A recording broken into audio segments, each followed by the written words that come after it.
Yo, guten Morgen. Morning, Castonia. She's back on top. Number one.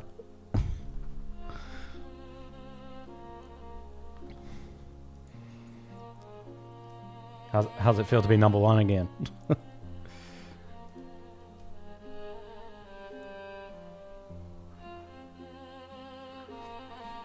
Always was. Yeah. Winners win.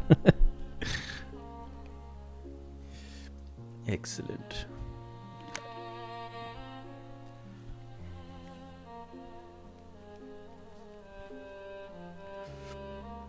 Is that better? It's kind of colder.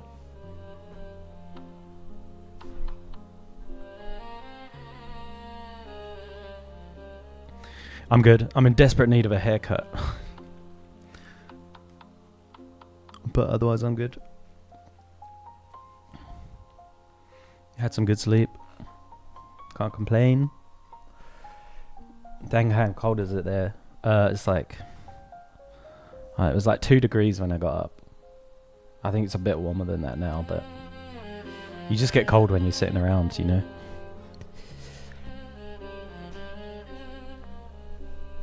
Just gets cold. But yeah. Alrighty. Well, may as well jump into the warm up. I've got a request for the warm up today. Pardon me. Let's go to FedEx shop.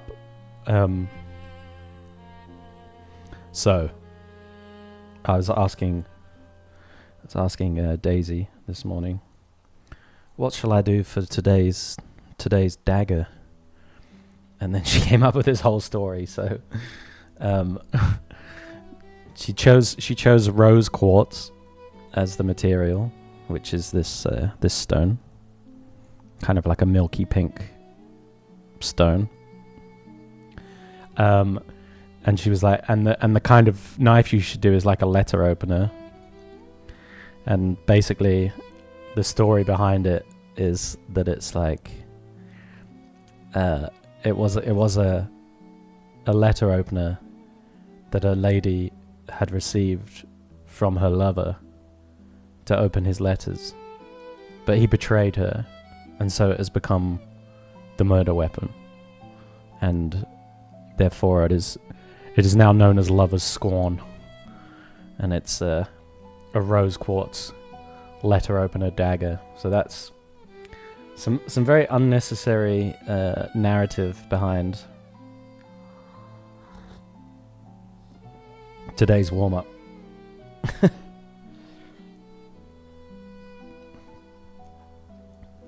But you know, good to have some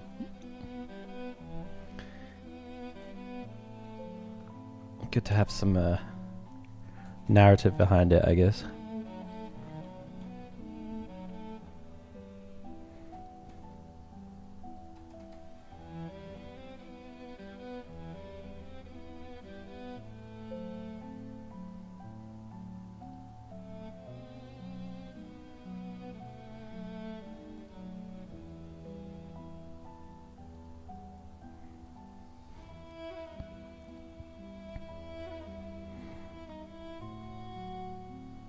But how about you, anyway? Good on Daisy. Yeah. I know, she's a sweetheart.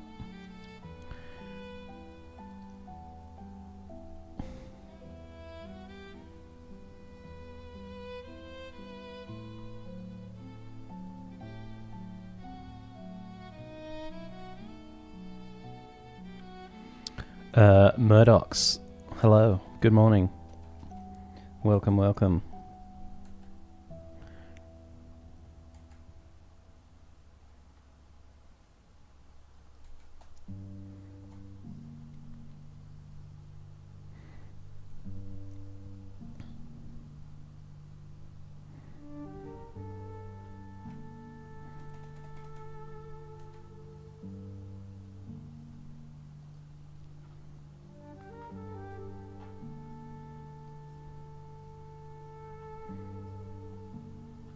Yeah, I do like the way that this intersects here.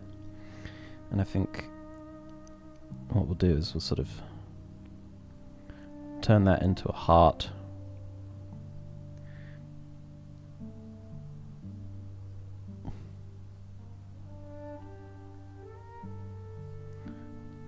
A very elaborate letter opener, I've got to say.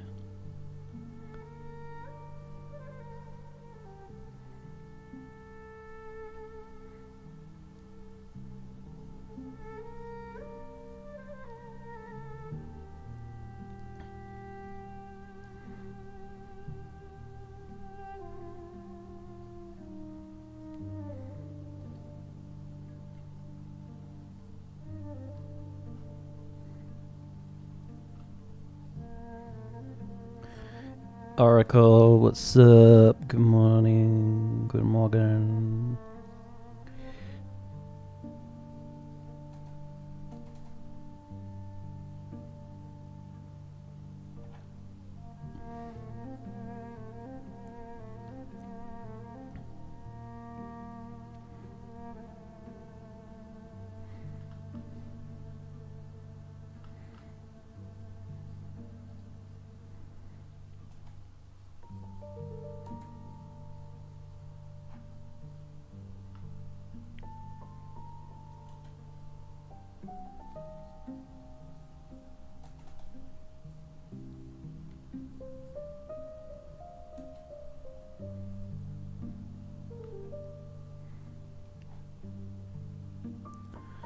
Not drawing along this day. I really need a rest from this flu. Oh, damn. Yeah.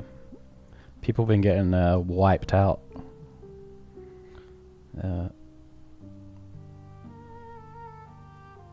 Something going around.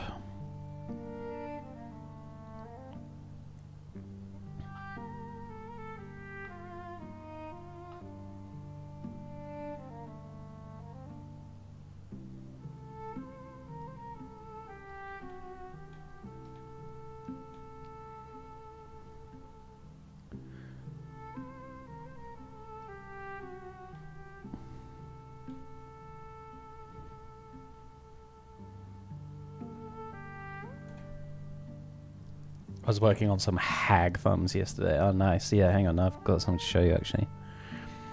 The next environment that I'm going to work on, I've got an idea of, like, I want it to be some kind of, like, witchy kind of thing. Like a witch's cabin in the swamp, kind of. Very moody, very, like, dark kind of thing. And I was making it in 3D Coat this morning. The little model that I'm going to use. Here we go.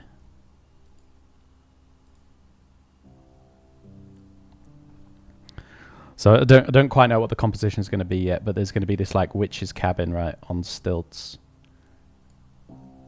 in a swamp, and it's going to be like very moody. Maybe even have like lots of stuff hanging up around it, you know, like. But yeah, we'll see. I still need to think about like what the composition is going to be, but yeah, I made this very quick this morning. So it's going to be cool. It's going to be cool.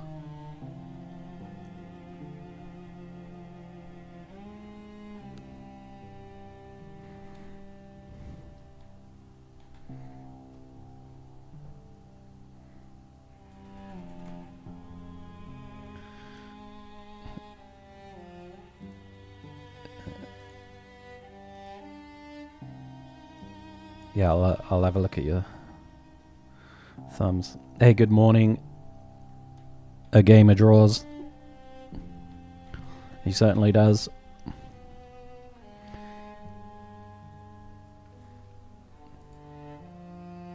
Hag swamp, Slavic mushrooms, old saggy tits. Nice, Oracle. Yeah. I really like the bottom one actually, with all the hands and stuff sticking out. That's wild.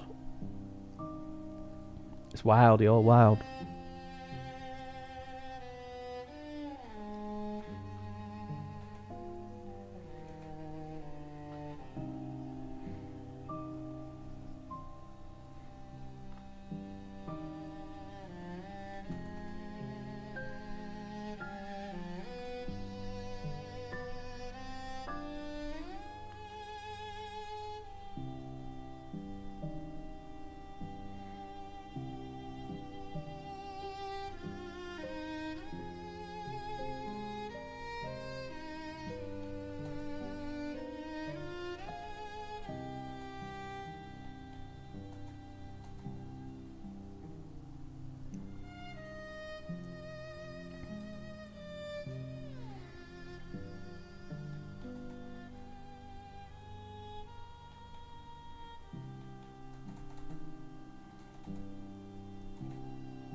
The handles on these dagger warm-ups have been getting a lot of neglect, so I'm gonna put a bit more effort into the handle today.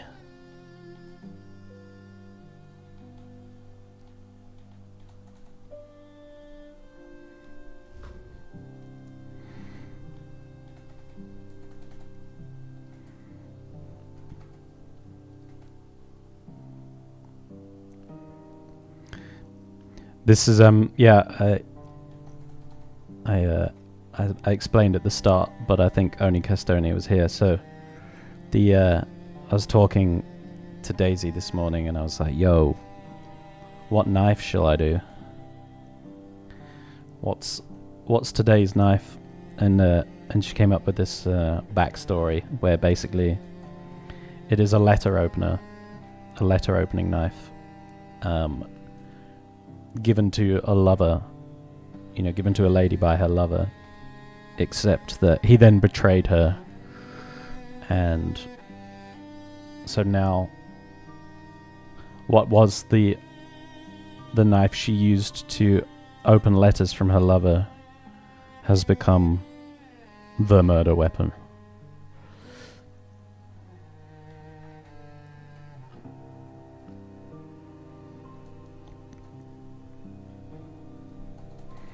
So hence why the dagger is called Lover's Scorn.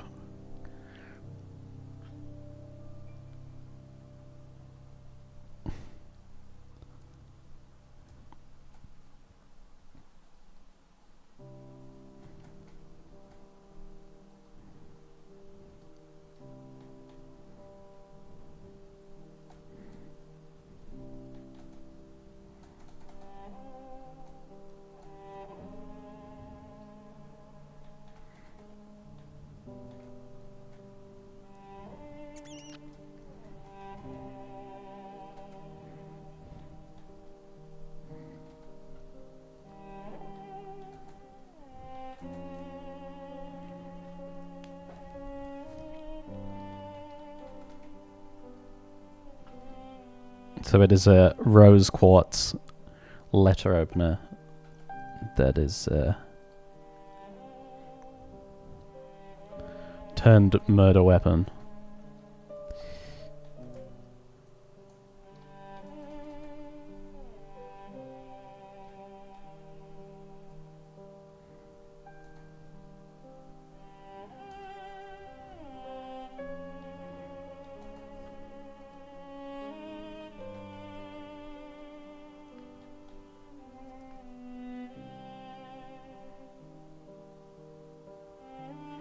Sup, Ace? Morgan? Yeah, I'm good, thanks. How are you?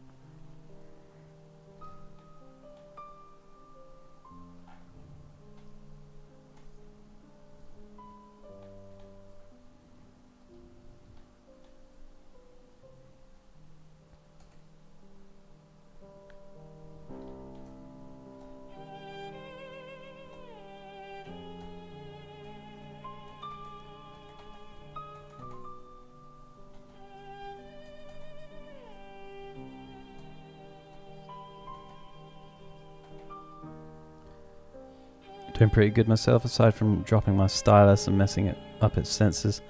I have to slap it every 10 minutes to get... Oh shit. That's annoying.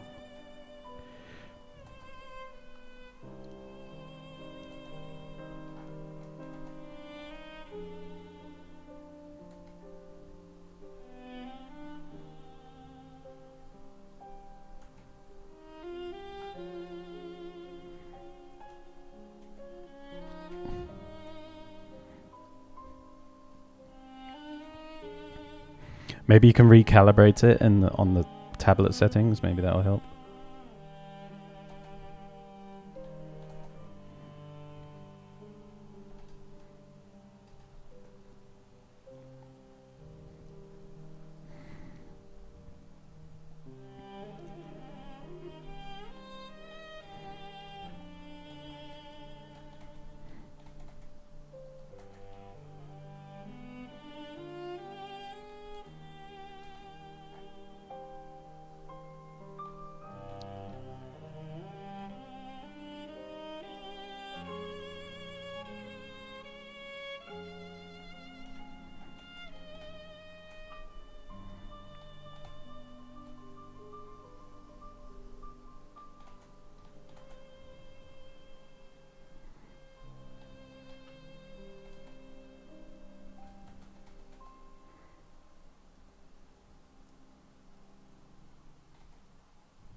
Yeah, I drop mine all the time because I stick it like behind my headphones like that, and then inevitably forget where it is,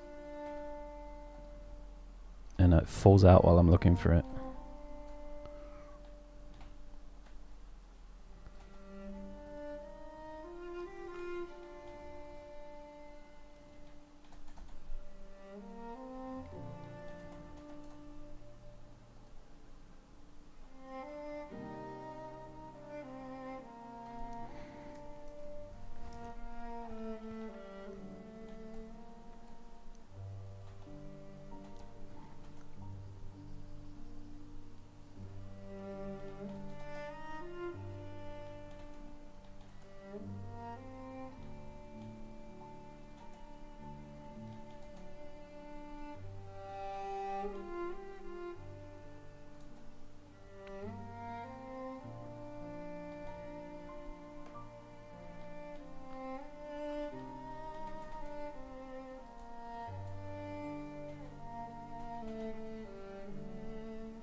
Why do I always do that?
I have a whack on one meter bit. Exactly, Castonia. This is all very thought out, very, very highly curated content.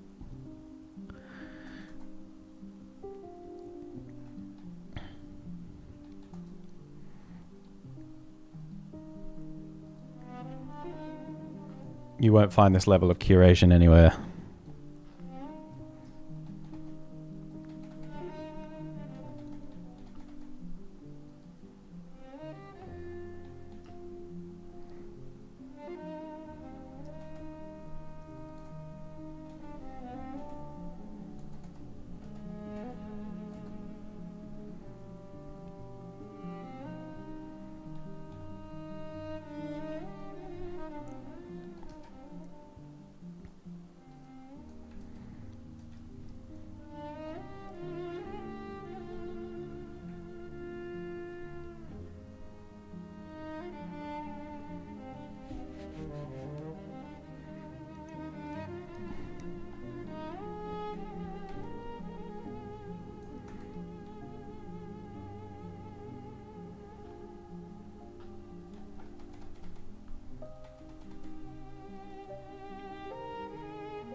Yeah, it does kind of feel like Friday because I don't stream tomorrow, you know. So Thursday is kind of my Friday.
Yeah, if there's one thing I know how to paint, it's gold.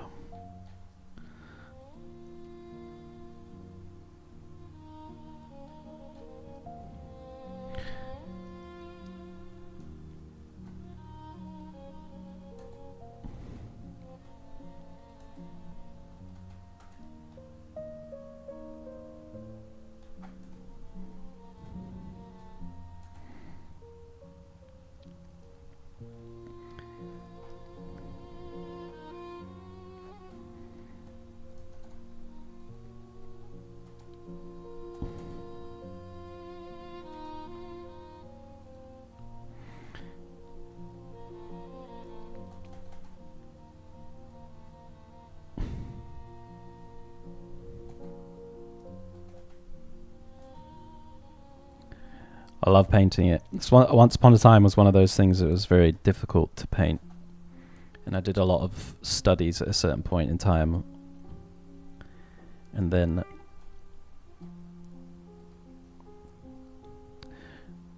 I could paint it pretty well after that. And then it's been sort of one of those more favorite things to paint now. Same with like hair. That was another one that was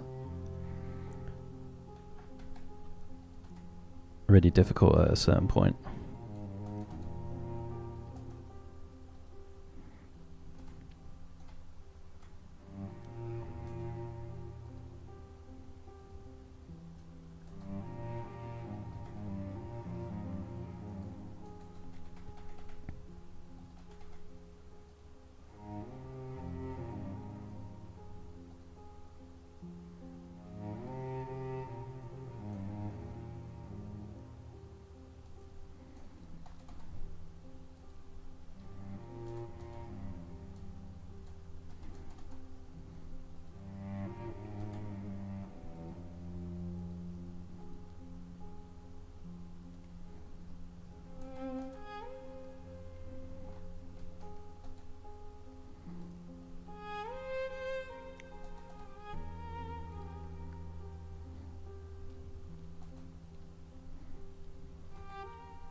It's quite an elaborate letter opener.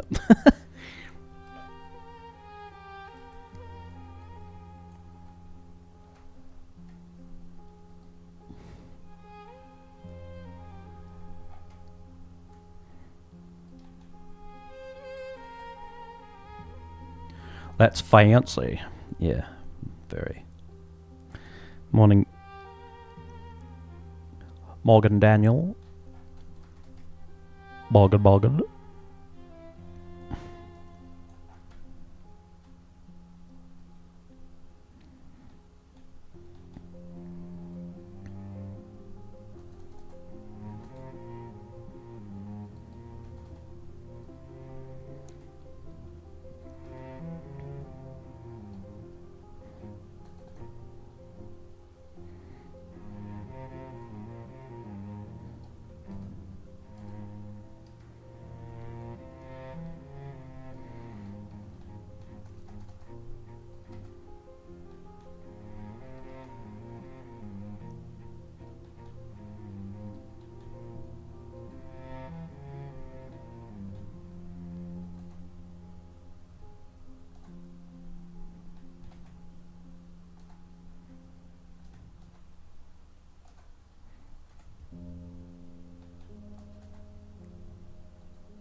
Got the bean. Yeah, man, it's cold as fuck, dude. Plus, I am in dire need of a haircut.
-10. Damn, dude.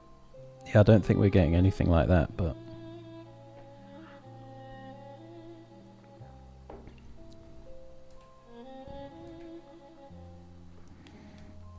-10, that'd be serious.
just looking for like a blood splat vector shape.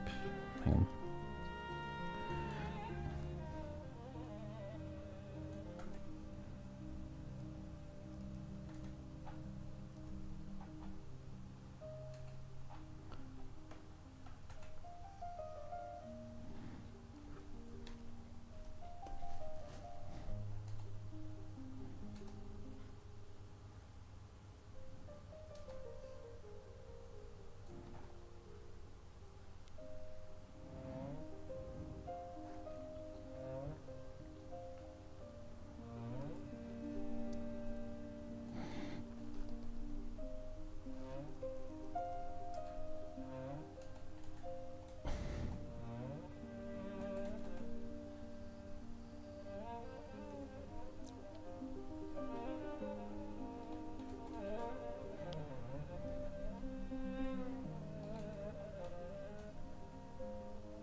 Paintballs would just hit hard in that. Yeah, I was at paintball practice on the weekend, and it was very cold, and it was like being hit by marbles. It was super hard.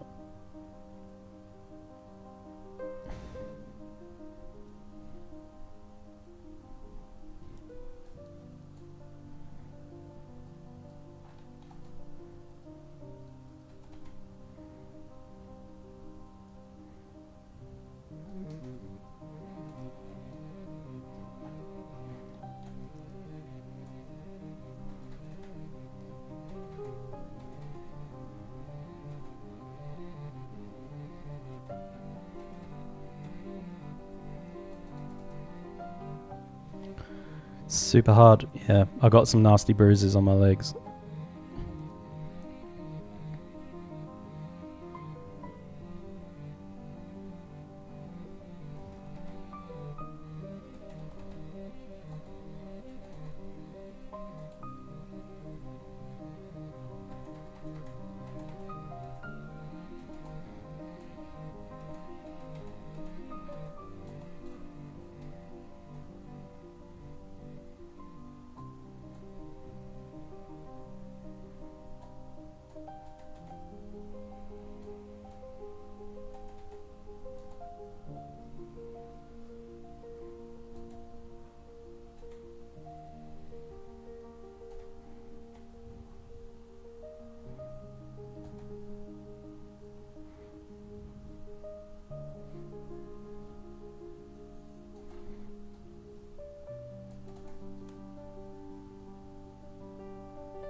Yo, Brandon, what's up?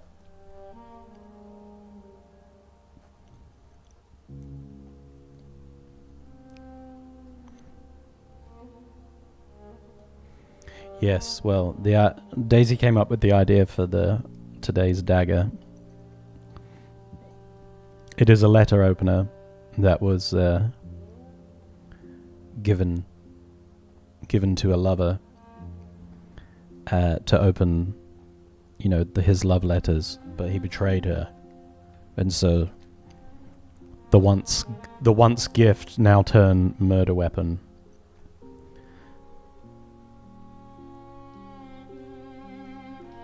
Is a rose quartz letter opener, now known as Lover's Scorn.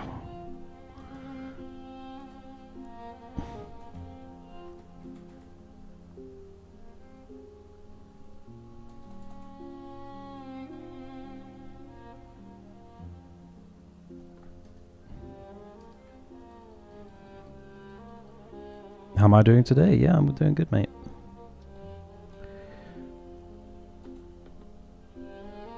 Good. Yeah.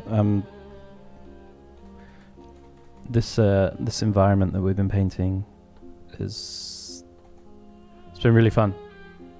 It's been nice to get back into some techniques that I haven't used for a while, like 3D coat and stuff. And yeah, I'm just really liking the way that it looks.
So yeah, it was good.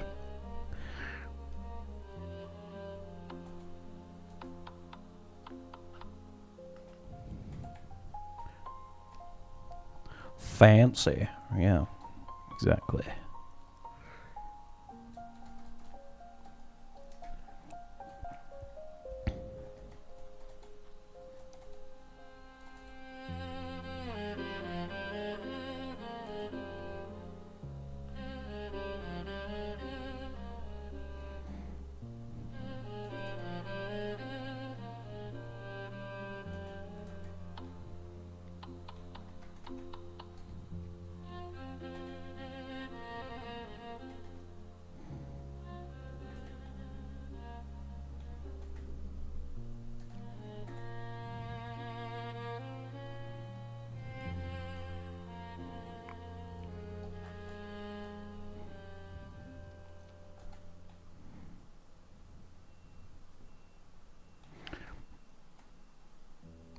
I paint gold, yo.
Okay, let's quickly take a picture and send it to Daisy and see if we get any live feedback.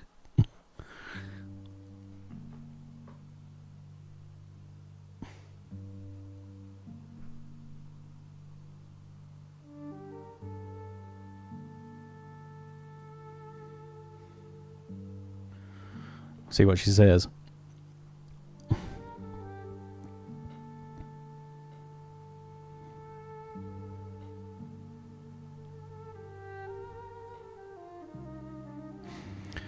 It's going to be called Lover's Scorn, Blade of the Betrayed.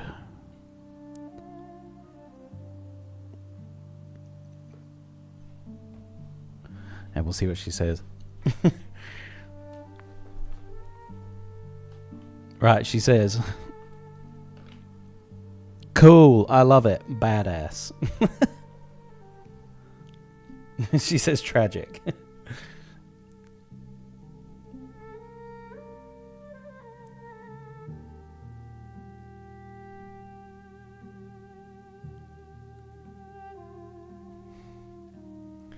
Okay, I'll show you.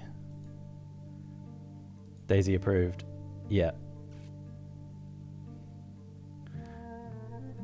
There you go. It's not going to focus. Fuck you, camera. Alright, she said, cool, I love it, badass, tragic, rose quartz. That's all we need. It's all the approval we need to carry on. Success. Client happy.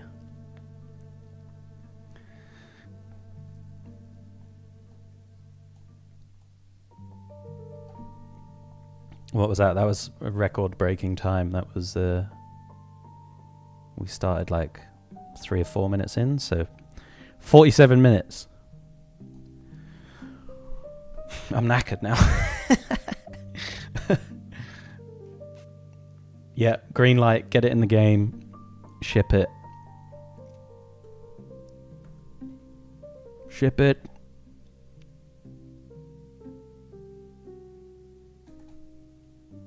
Okay. I'm just going to quickly flick the kettle on to make a coffee.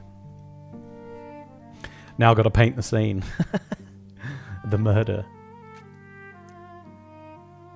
Yeah, let me just flick the kettle on 1 sec.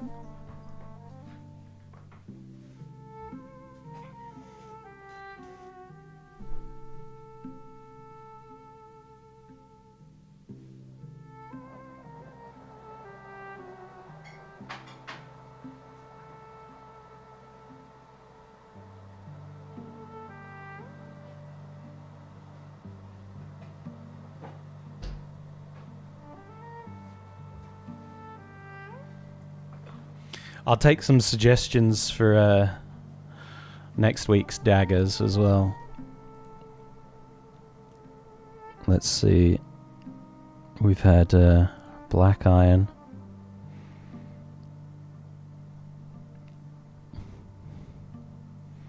Actually, really, this is the only one aside from the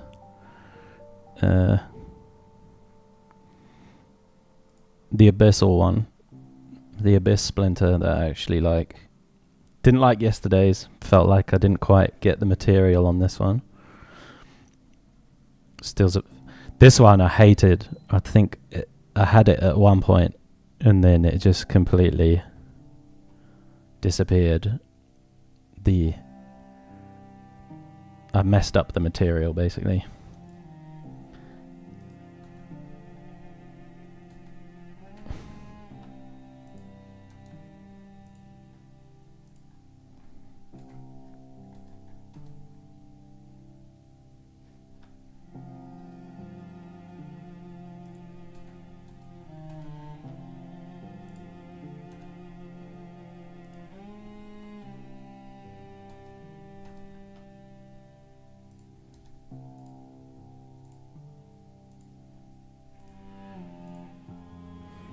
So yeah, it's been actually one of the only ones I've actually liked.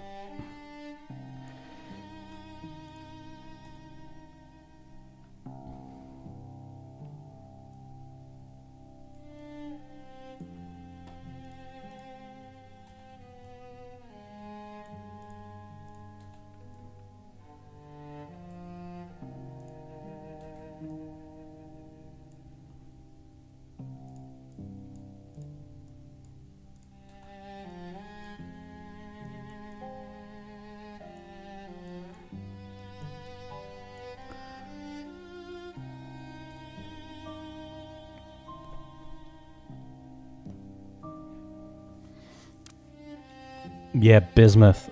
Yeah, I know what bismuth is. Yeah, I'd be down for trying to paint a bismuth knife. I actually watched like someone made a bismuth knife on YouTube to varying degrees of success. But yeah, it looked pretty cool, and I do like it, bismuth.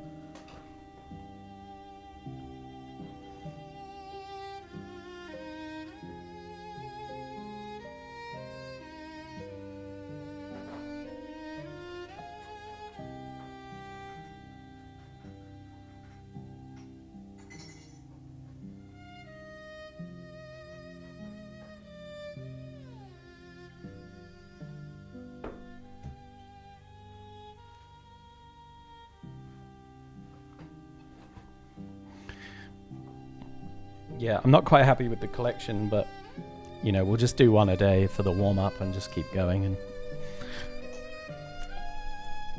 eventually forget about the early ones and just delete them. Okie dokie. Let's get going.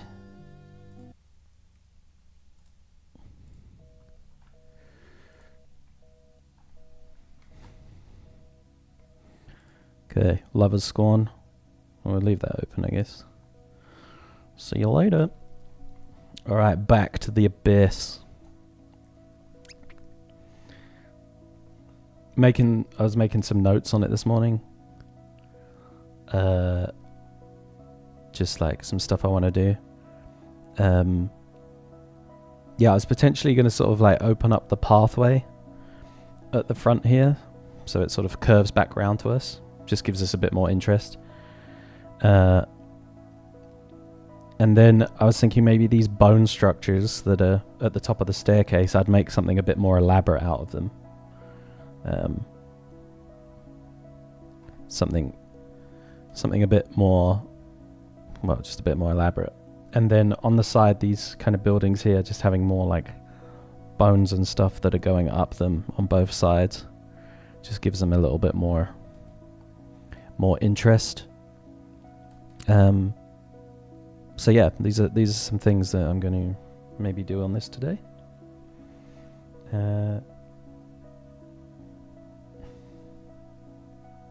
So let's keep those grading layers separate for now.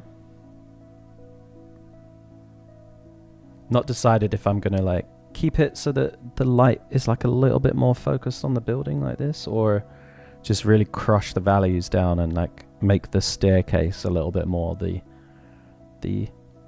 kind of the read. Like, I guess this one kind of to me focuses a bit more on the building, and then this one focuses a little bit more on the walkway. So undecided. I think I like the walkway more at the moment. But I can't paint with these layers on, so it looks like prime real estate. Wonder what the rent is. Buying the View, the Abyssal Edition, soon on TLC. Yeah, exactly. It's depending on how you look at it. The rent is just your soul, you know. So depending on really how much you value that, it's either really cheap or it's unbelievably expensive. So let your moral compass decide.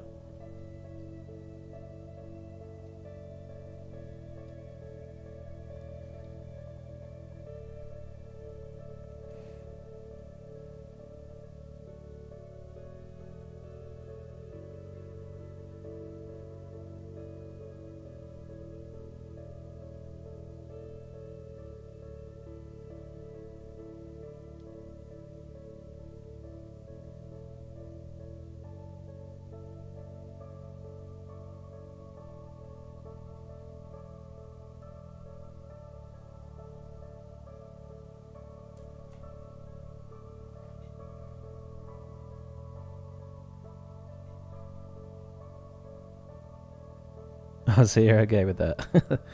Sounds like the real life equivalent anyway, so yeah, exactly. It just costs 1 whole soul.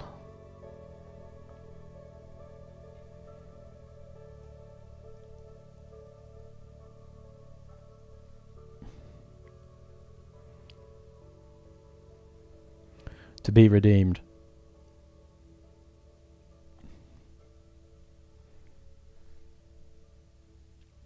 Yeah, sure, whatever. Give me the haunted castle. You're like, oh yeah, you twisted my rubber arm. I'll take it.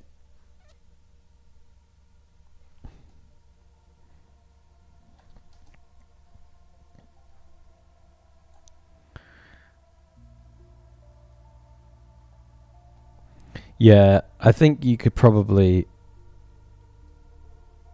rent some rooms out as well. You know, recoup some of the soul cost.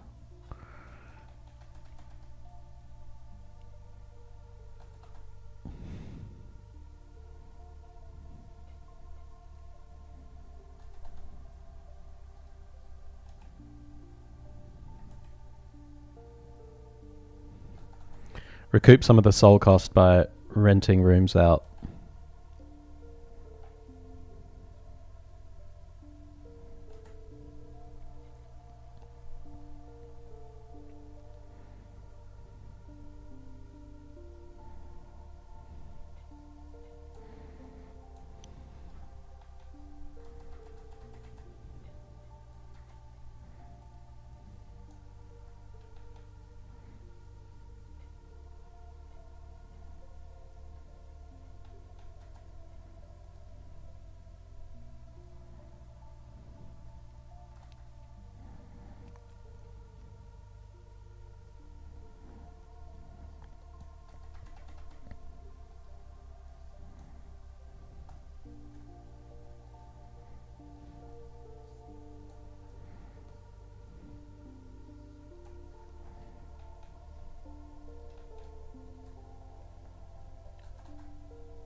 Yeah, so I think the next one I'm going to make, I sort of wanted to if you imagine like a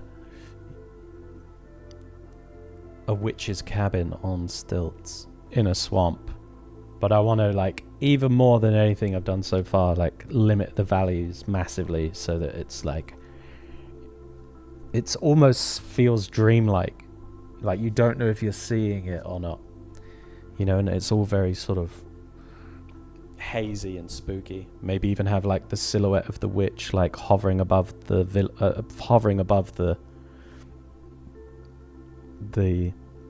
her house, and it's kind of like you're seeing it and you're like in the swamp and you're all dazed and in a sort of dreamlike state. That's kind of the mood I want to go with the next one.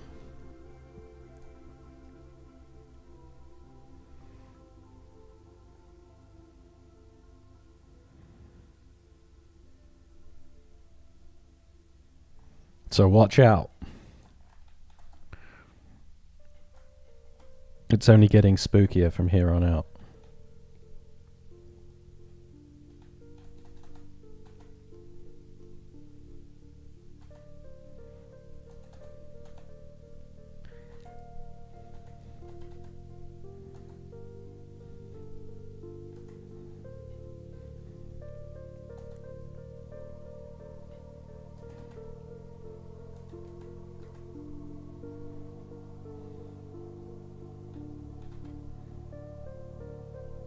Another great property. Yeah.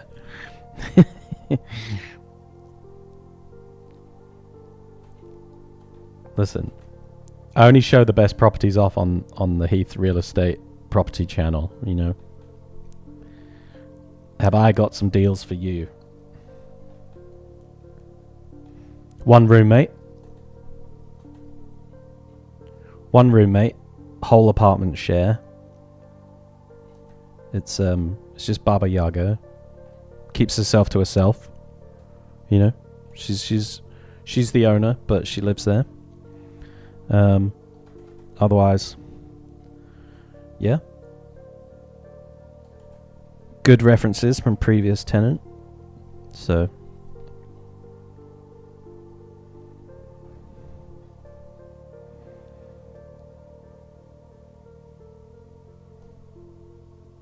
is it pet friendly? Yeah. Yeah. It's pet friendly.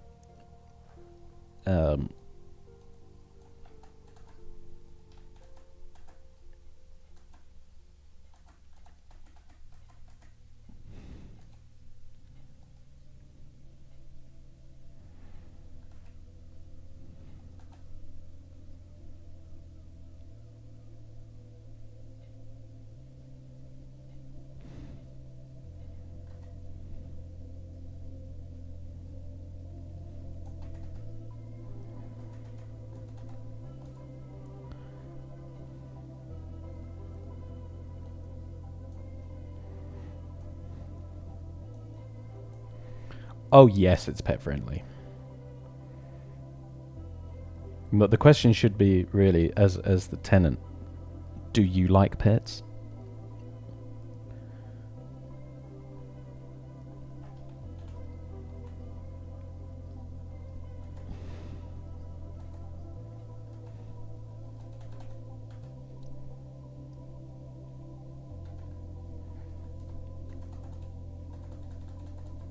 Yeah.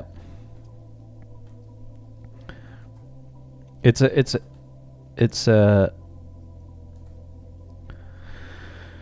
necromancy safe space.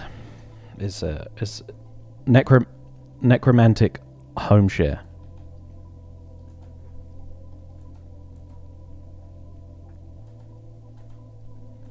Great central swamp location.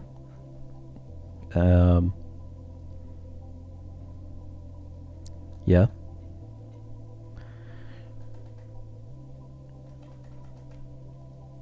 Just more stuff about the owner, basically into experimental fusion cooking, rituals. Yeah, really likes to alternate travel. Yeah, fun. Outgoing.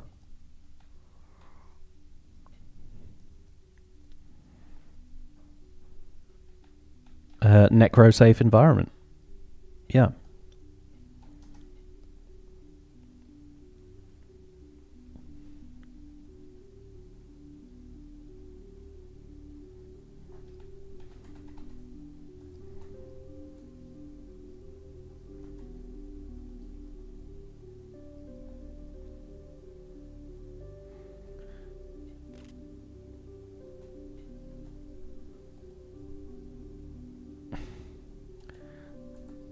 As long as they're not eight-legged, are we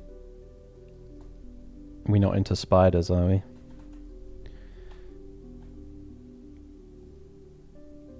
Is that what we're saying?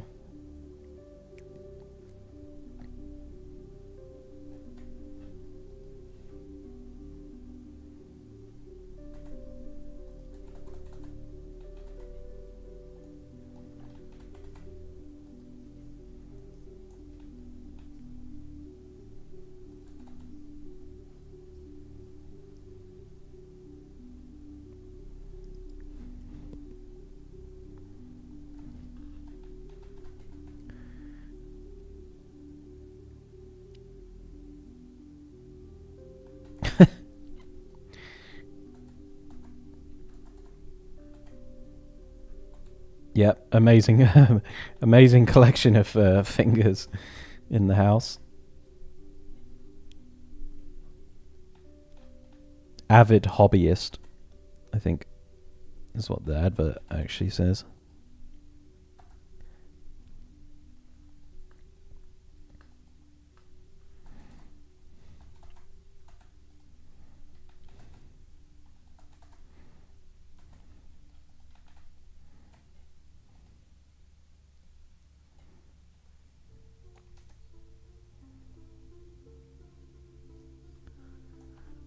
No, not at all. 4 legs is my limit. Yeah, jumping spiders are cute. I used to have 3 tarantulas when I was a teenager. I think most people know that. And I have a tailless whip scorpion at the moment. My beautiful daughter Borgley. I won't show you a picture though because I don't want to scare Castonia off. It's going to be a spider-free stream, promise.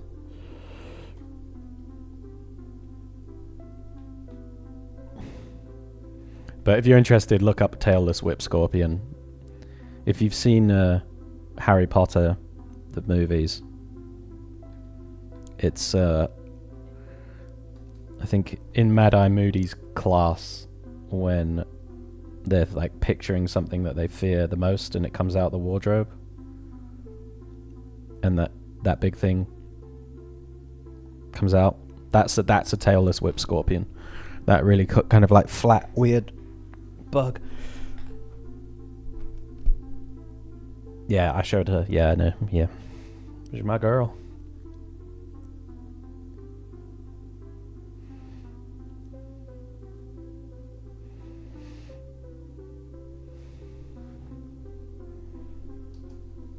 Oh my god, it's awful. Yeah. She's beautiful.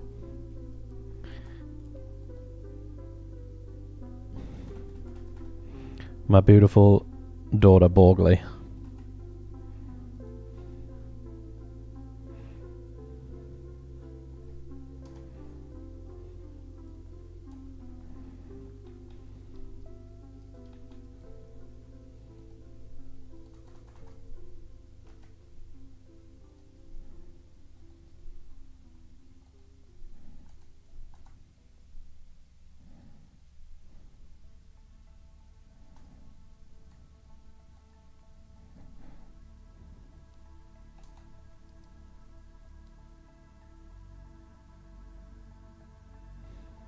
Everyone's Pokemon is someone's favorite, right? Yeah. They look like they're always pointing at their mouths. Yeah, they're just like, it's here. It's right here. What do you feed it? She gets fed live crickets.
But yeah, anyway, so back to the real estate.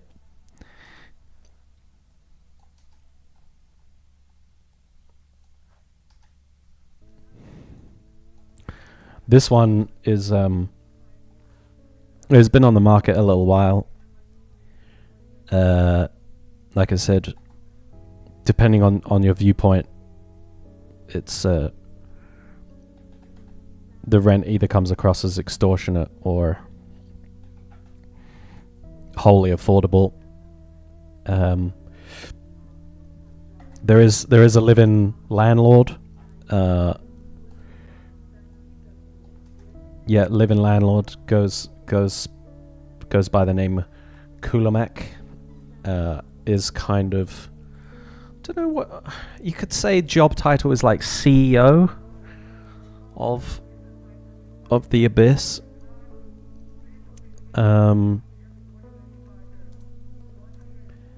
Keen interests, I guess, are desecration of souls, speaking in a really deep voice, is kind of like a four-legged kind of beast with a sort of a very sort of strange spinal long neck, kind of like an abyssal giraffe.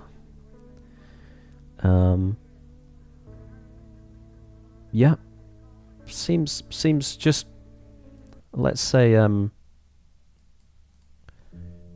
seems very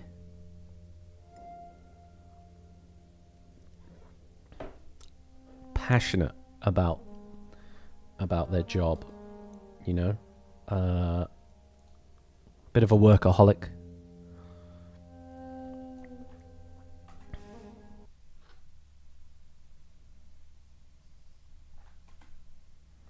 What's happened here? Abyssal Giraffe is a great band name.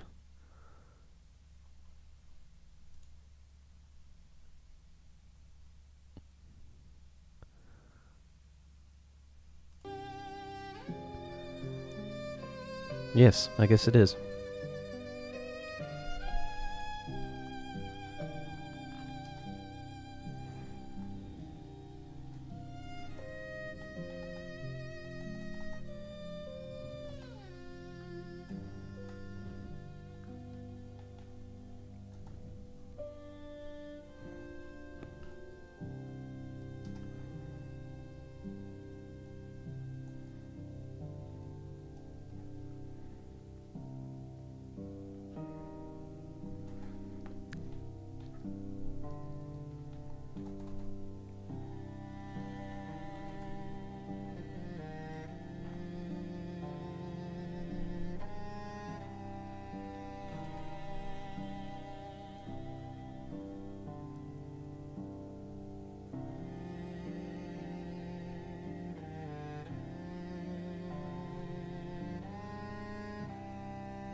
There's a band that I listen to quite a lot at the moment. I always think deathcore bands have like really funny names. It's almost like they're trying so hard to make them seem like edgy and whatnot that it just comes across as really funny to me. Either way, this is a great band, but their name is Disembodied Tyrant. It just kind of makes me laugh because it's like, to me, it's just funny. It's not like, it doesn't come across as like, oh, that's really edgy. It's just like, it's kind of so edgy that it's now funny again, to me at least, anyway.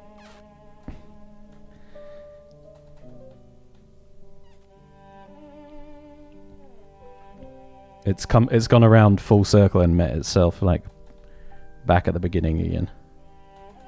You know what I mean? Yeah. Like deathcore band names are just really funny in general.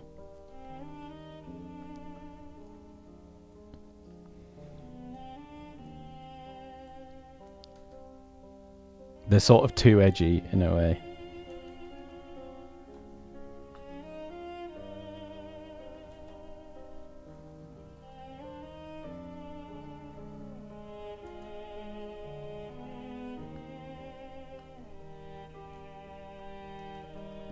They've fallen off the edge and they've just gone somewhere else, you know.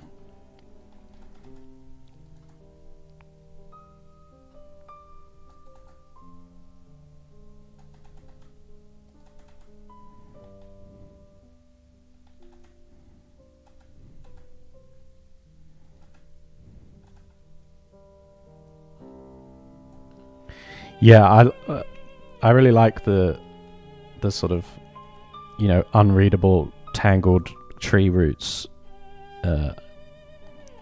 metal writing. I think it's fine.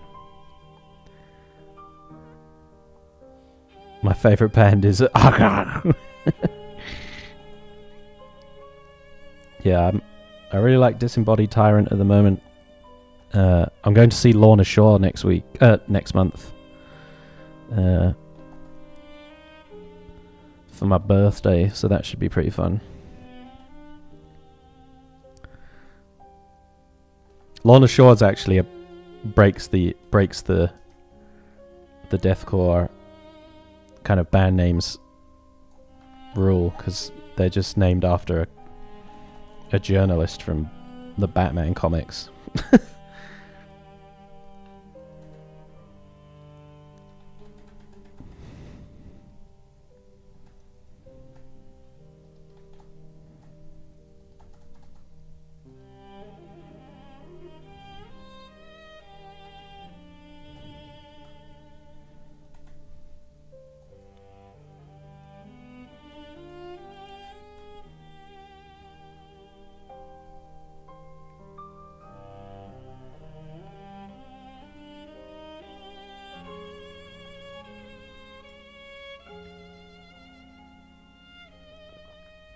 Yeah, I think Arctic Monkeys kind of regret their band name. They sort of chose it at a certain point in time when they were younger and just thought it was like kind of cool, and now they really hate it. Understandably, it's an awful band name.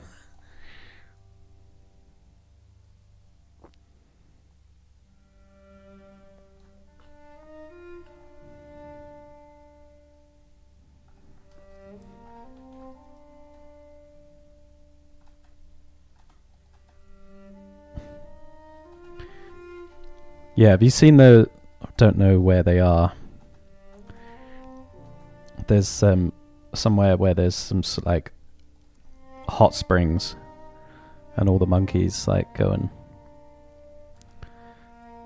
and get a hot sauna, essentially a hot tub.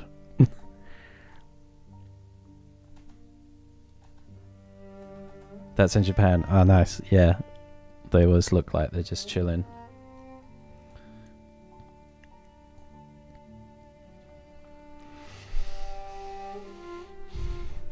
If I was a monkette, I'd do that too.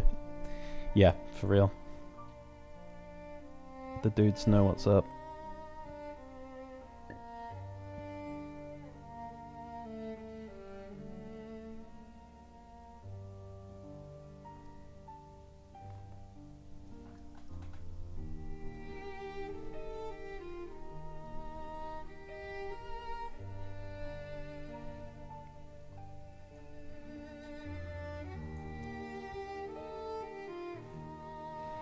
I'm going and see 2 months to see Guerrera again. Phenomenal stage presence. Nice.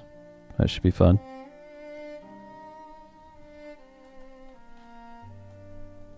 Yeah, I'm going to see Lorna Shore in a few weeks, and then A bit later in the year, Disembodied Tyrant are actually touring. And they'll be in the UK, so I will go and see them.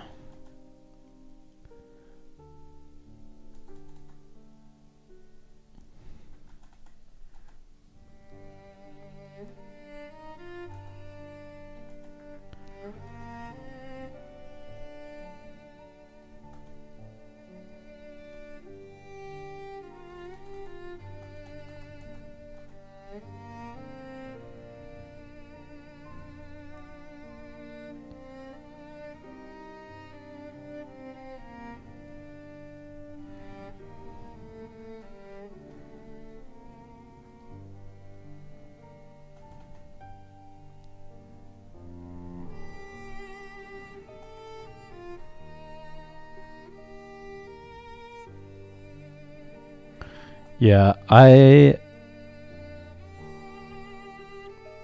a bit of an old man at concerts now.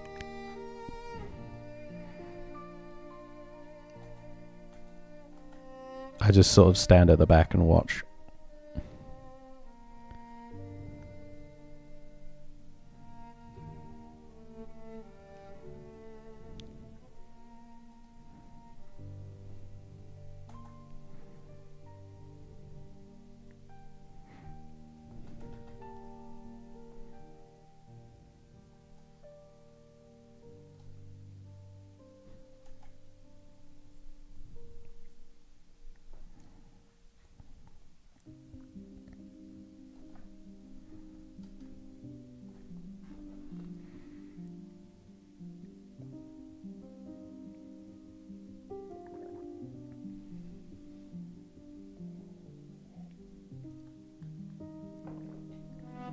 I had a professor that studied those monkeys, in particular the lesbian sexual preferences that some exhibited. Crazy. It was a wild lecture, to be fair. It was very interesting, though. Like you said, incredibly niche. Yeah, that is like literally must be the only person that is studying that.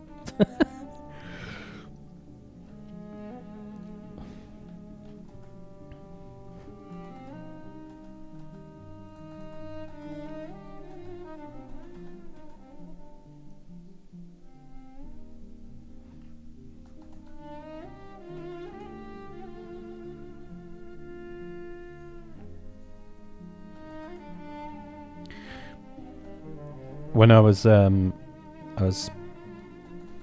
playing Path of Exile last night, so I went to the Abyss, like this place in the game, and realized there's a lot more kind of like bone structures and like kind of, you know, skeletons tied up to larger bones and making these kind of like offerings and pillars and stuff. So I was looking at this one, it still felt sort of architecturally quite clean and less like the game. So hence I'm today like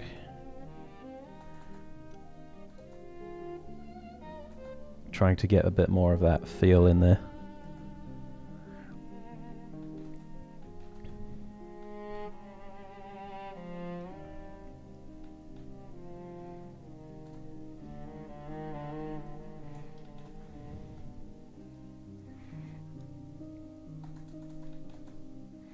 And you can see I'm using this like jitter brush quite a bit here that gives these kind of striations. It's really quite nice for sort of indicating a bit of form without and like offers some detail but without actually going into detail. You know, a lot of this stuff that seems really obvious right now, like all this, once it's covered up with some like layers of atmosphere, it's just going to be like enough visual noise that you sort of slightly pick it up, and it gives the eye a bit of detail, but it's not actual detail. It's like fake detail. It works really nicely for these kind of things.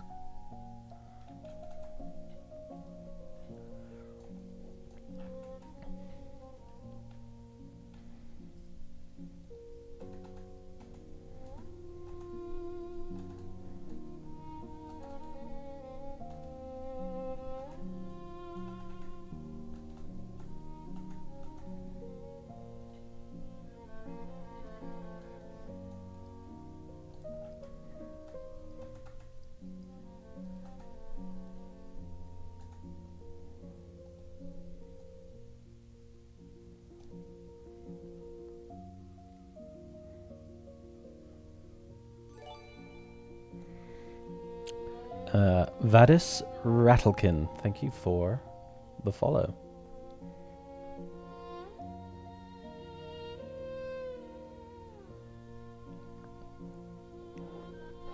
Yeah, a little bit of a Geiger aesthetic, but less less biomechanical and more just bones and shit, mate.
So I'm just knocking in lots of layers of atmosphere, really.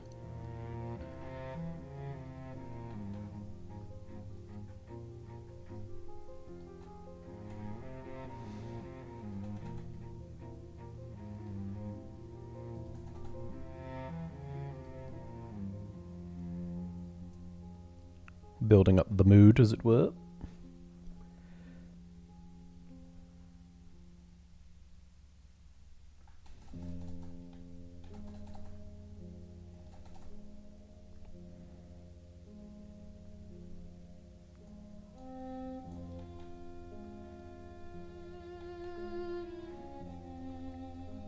got a bit of a visual obsession with like crunching values down really close. It's kind of something I observe in some people's work, especially environment work I'm talking about, where the value range is really tightly controlled, and it's like, to me, I find it very visually appealing, you know, to just have like this very small distinction in values between stuff, like, and just sort of obfuscate the detail quite a bit. I don't know, I just find it very sort of visually appealing personally.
Yeah, I'm not really sure like what that appeal is. I just think it's like maybe the having the values so sort of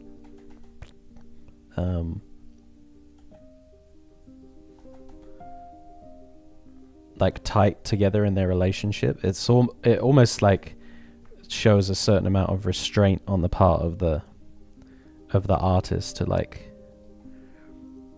constrain it, and I don't know, I just for some reason I find that like impressive. I guess because I'm usually doing stuff that's like quite in your face and like kind of bombastic, strong lighting, and you know, sort of the opposite. So I guess doing something where it's like it's a lot more sort of tightly controlled and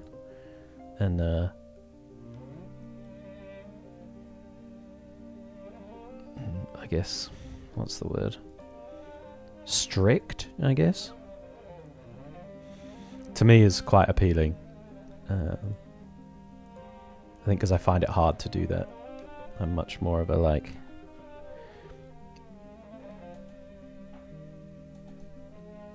in your face with it kind of thing. So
So, yeah, on the next one, I'm going to try and be even more restrained with it.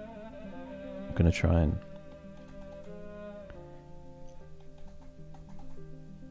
really lean into that aesthetic even more. And it's going to be much more of a mood piece than this one. This one has like a certain amount of detail to it.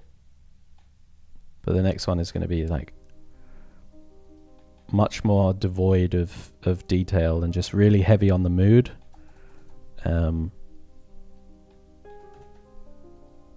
Let's see if we can pull that off with the kind of restraint that I want to exercise with it.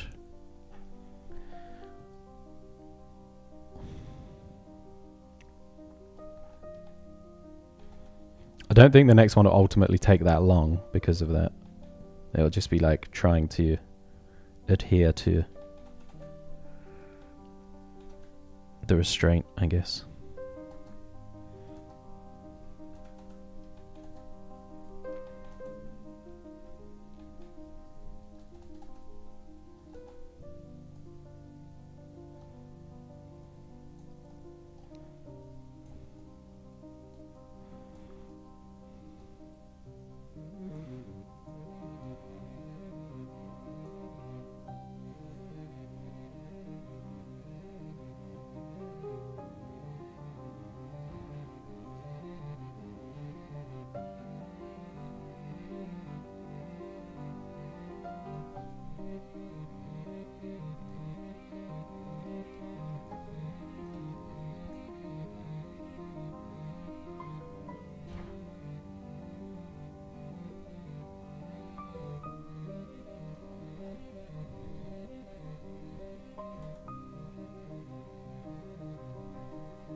Sorry, one sec. My encrypted drive has locked me out. 1 second.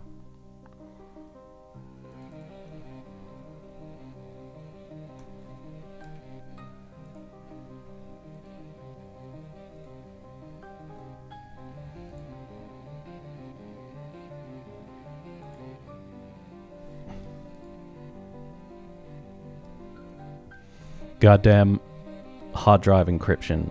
I don't know if it's like on the newest update, but it didn't used to like lock you out after a certain amount of time, but now it does. Fun.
just going to change the music a sec.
Yo, Shooty. Shuddy, thank you for the follow. Welcome to the stream. Come on, sit on down. Take a look. Take a look.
Yeah, I'm just doing a bit of an experiment here. I don't know if I'm ultimately going to keep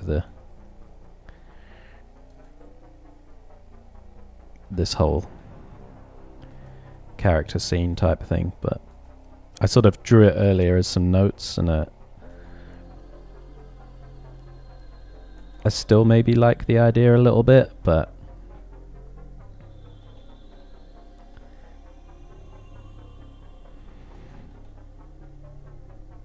as soon as I'm kind of almost at the finish line, as it were, I thought I'd give it a fair shake and just try it out, and I can always just have it as an alternate version.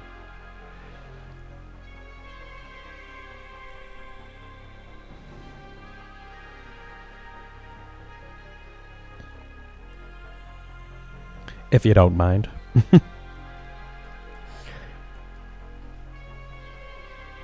Natasha Nanook, hello. Welcome. I checked out your work, by the way. I saw that you'd posted some in the Discord. Really cool. Some really cool designs. I like them.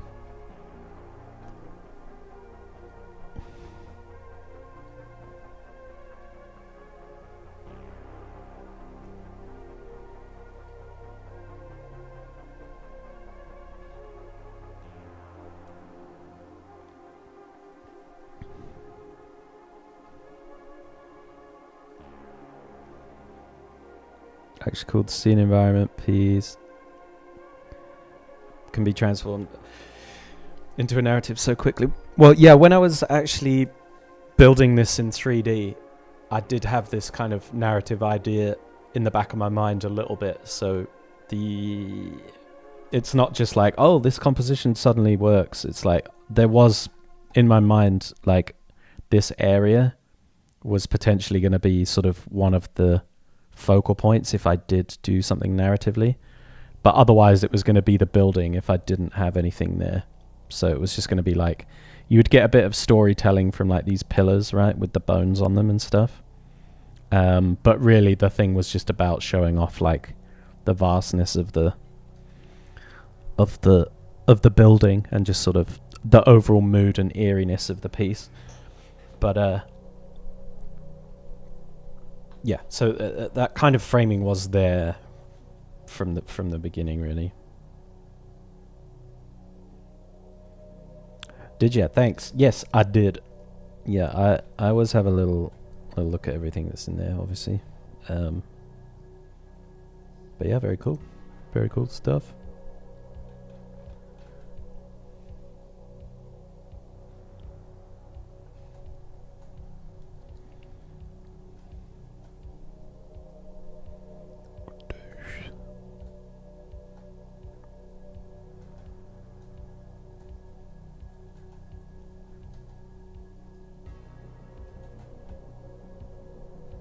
Sod that. Let's go back.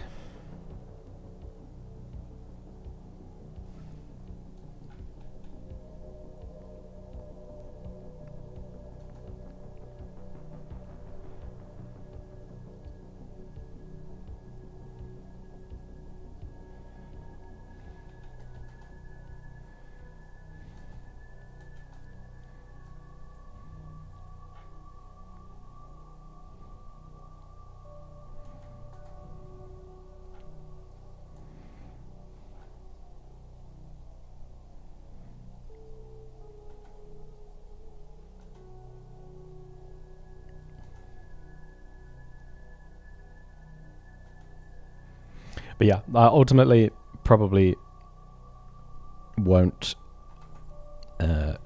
keep this stuff on here. I'll just sort of, when I post this, I might have like an alternate version and just be like, hey, this is something I was thinking of, but ultimately didn't go with.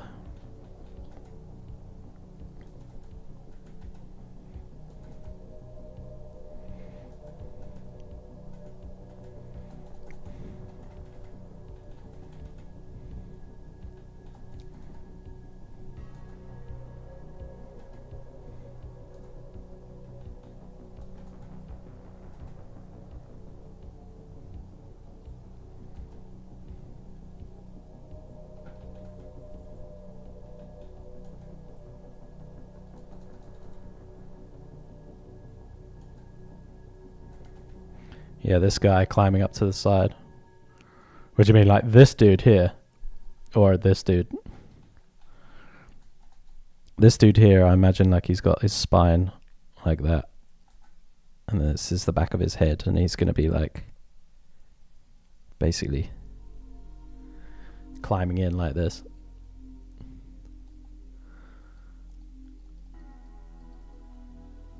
Yo, Asta, good morning to you.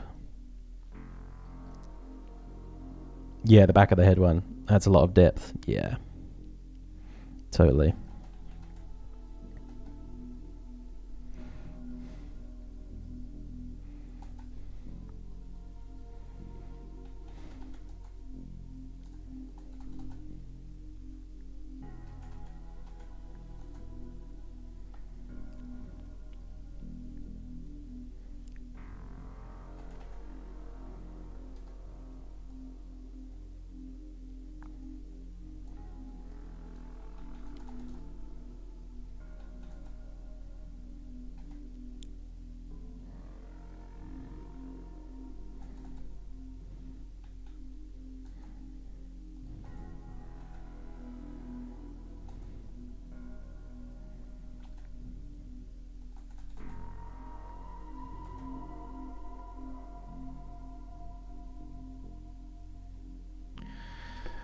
Idanko is raiding with a party of 15.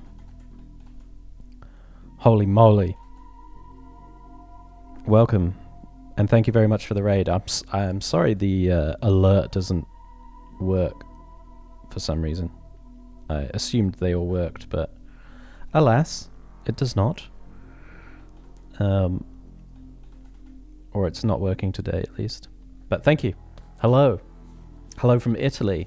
Hello indeed. Thank you very much for bringing your viewers over. That's much appreciated. Did you have a good stream, Idanko? And yeah, welcome. We are working on this illustration. I started it on Tuesday, so this is day 3. On this one. And yo, the mayor, thanks for the follow. And yeah, at the moment, like we were sort of at this stage where, you know, I was keeping it as kind of just like a mood piece, I guess. A mood environment. But I did also have this idea of like maybe there's this sort of narrative going on where we have, thanks for the follow, Idanko, where we have this lone like spellcaster here, and there's like basically monsters crawling up the side and running down the pathway, you know, maybe from this doorway towards her, and then there's like monsters coming up the path and climbing over the side. So she's basically getting surrounded, and she's firing her wand and like blasting this one through the head. Boosh. So I'm scribbling that out at the moment, and I've scribbled on the wrong layer here, so let's hope I can undo it all. Yeah, I'm just seeing how that's going to work. It's basically Path of Exile 2 fan artwork on the stream. So, oh damn, let's have a look at all these messages. Welcome Raiders, thanks. A Gamer Draws, awesome illustration, thank you. You're welcome. Yes, we are working on some comic pages. Oh, sick. I'll have to go check it out. If you've got links to your work, by the way, drop them in the chat, and I'll have a look at them later.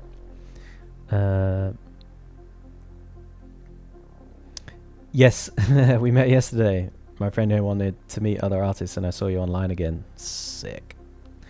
Six. Seems a mix between Lul's Shadow Isles and Scar's song in The Lion King. Yeah, it is kind of. It's from Path of Exile 2. There's this kind of area called the Abyss, and it's very much like that kind of aesthetic. It's a green and black hell. There is this illustration that I'm basically doing my own version of. So this is some concept art from the game. You know, and there's this tower. There's all these beasties. You know, these like horned demons and stuff. All heading in towards the sort of sigil. We forgot the bats. We haven't got bats in our one yet. But anyway, so I'm just doing my own version of this, essentially.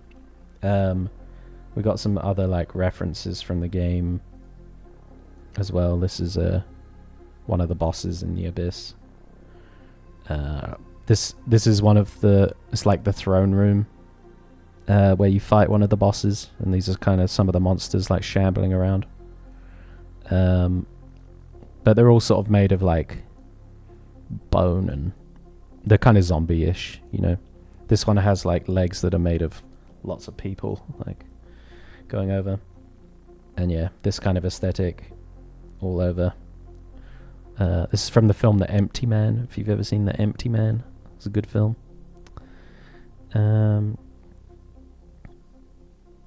Yeah, and these are here for the mood. Path is an MMO, right? It's kind of. It's like it's basically like a much better version of Diablo. You know, it's just made by a studio that really loves what they're doing and kind of cares about the game and so on. So it's like if Diablo was good. But it does have some kind of like MMO elements, you know, that there is a kind of a live server that everybody's playing on, or servers that everybody's playing on. But it's much more. You don't need to play with people. Like the content is designed for single player. So although it does have those MMO elements to it, it's not. I don't play with anyone. Let's put it that way.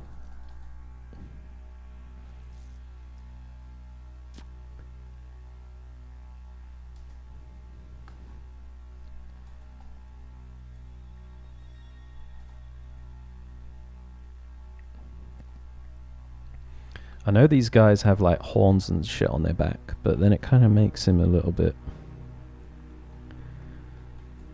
As a recognizable silhouette, kind of makes him a little bit hard to read, don't you think? Like before, you know, it was like a sort of running man, right? A running skeleton, as it were, but you know, this guy's got like horns growing out of his face and everything. He's got multiple limbs.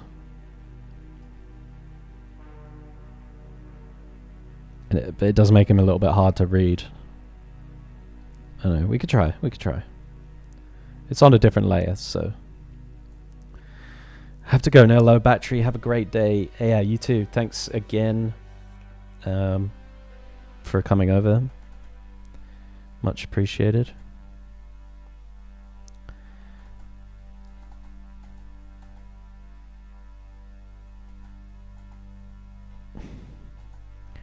I feel bad because I never actually like raid anyone at the end of the stream. I'm always just like, bye.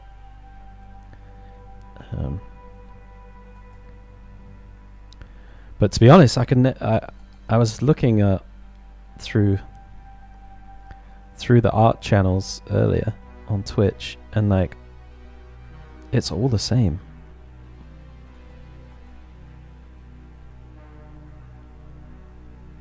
It's just sort of like anime waifus and stuff. It's kind of bizarre.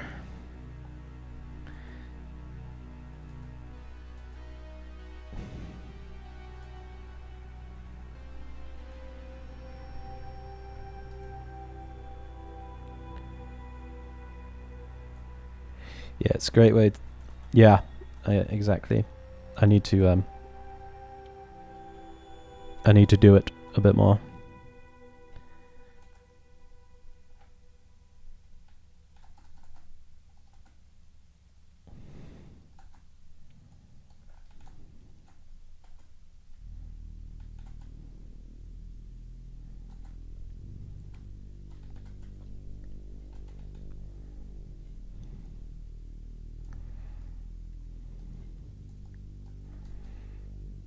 Yeah, with the like extra arms and stuff, it just, at least to me, makes him like really unreadable. Like before, I know he's kind of like a sort of a zombie kind of skeleton thing running.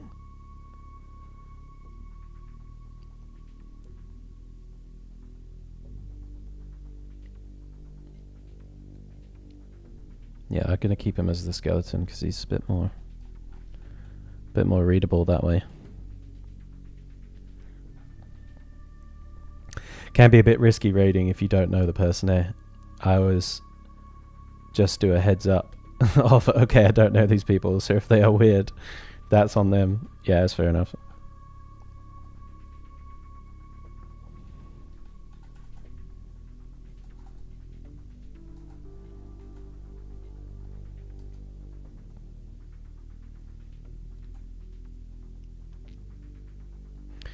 Would it work if they were blurred or glitchy from movement? Yeah, I mean, potentially. I think it's just more like this as a silhouette is something we already recognize, you know?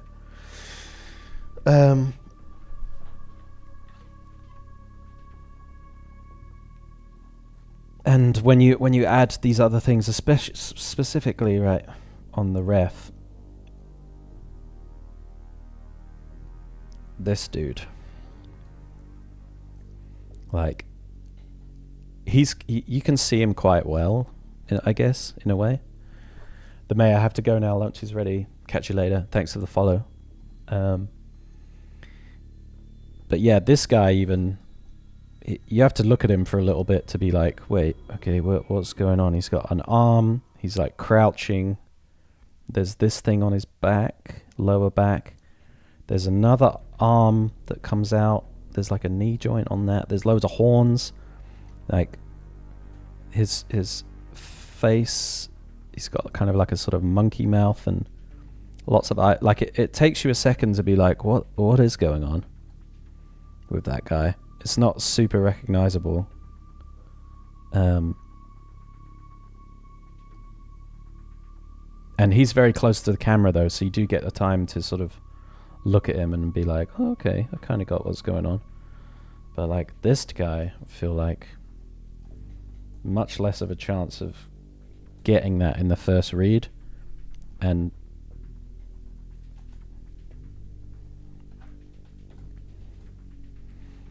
you could do stuff like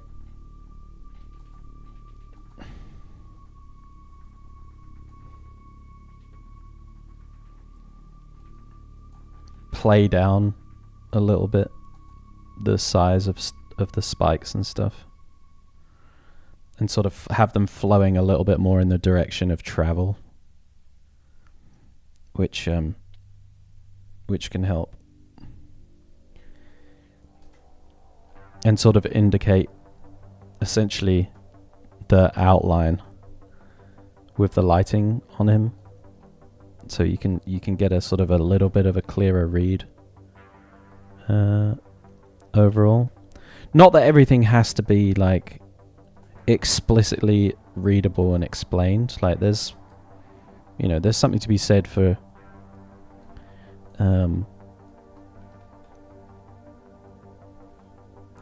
not everything having to be completely obvious. Like I'm a firm believer that, like, for the most part, viewers can work stuff out. But that doesn't mean I should like deliberately obfuscate things and make it super confusing, But give people the benefit of the doubt, like, oh, okay, they can work it out. Especially anyone that's viewing this, right? I.e., you guys. You're all pretty versed in looking at illustrations and concept art and stuff, like more than the average person, so you can pick up on stuff a lot quicker.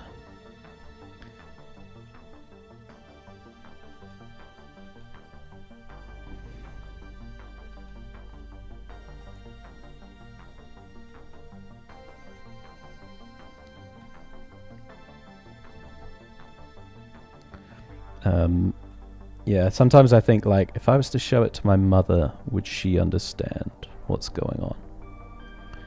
And that isn't like the best test of everything, but it can help a little bit to be like, would she get it?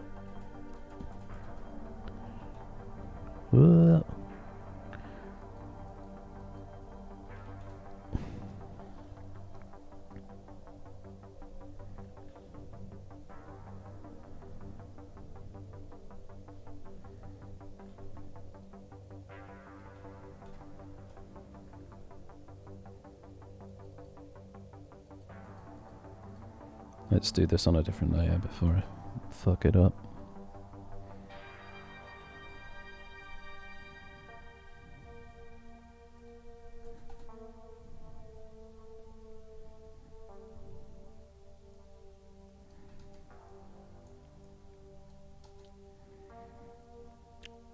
Usually as well, what I try and do in an illustration, right, if there is a design that's hard to read or a design that's kind of quite complicated, what I will try and do is like have what I would call like the hero bad guy, where you're basically going to see him as clearly as possible within the illustration. So like this guy, right, he's pretty clear. He's silhouetted against the background. He's in a pose that we kind of understand as like running, for example. So we can sort of be a bit more elaborate with his design, and that way when we see kind of something that is less detailed, so maybe like a guy down here or like half a guy coming up through here, our brain is sort of looking at this as a reference point, and if it understands it here, then it will understand it elsewhere. So if you've got something complicated design-wise, it can be in your benefit to sort of have the hero version be kind of well understood and described, and let that do the heavy lifting for the other parts of the illustration where it's a bit more obfuscated, or you're seeing it sort of half cut off or something of that nature. And that way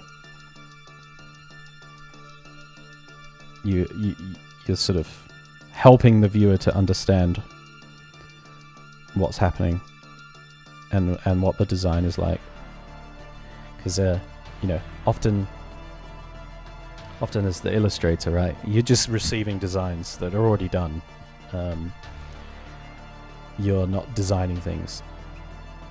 So you quite often run into these problem-solving issues where it's like, oh, if you see that design in a T-pose, on the concept art, you're like, oh, that's pretty understandable.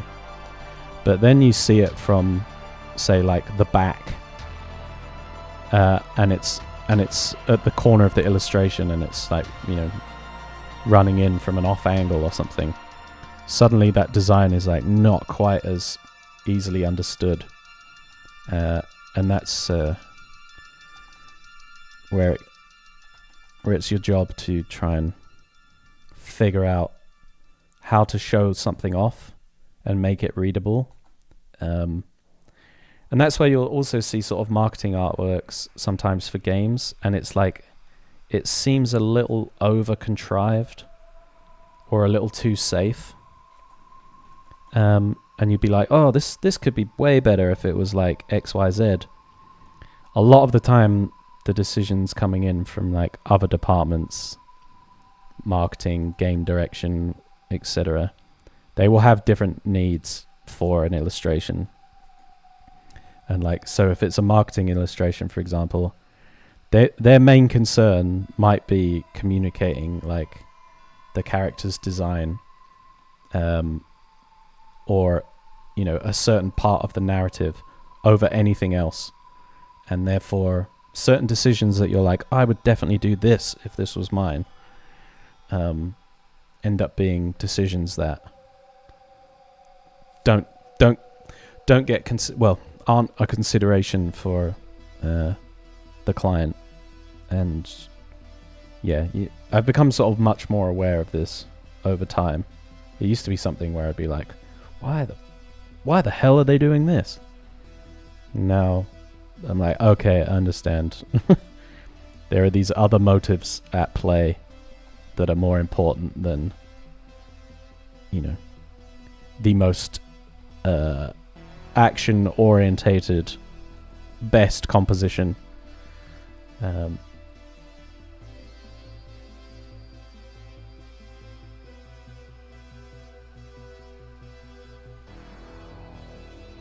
Yes, yeah, exactly.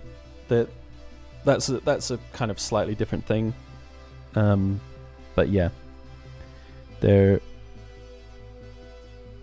I can bring up like a piece of work, maybe old piece, sort of talk about.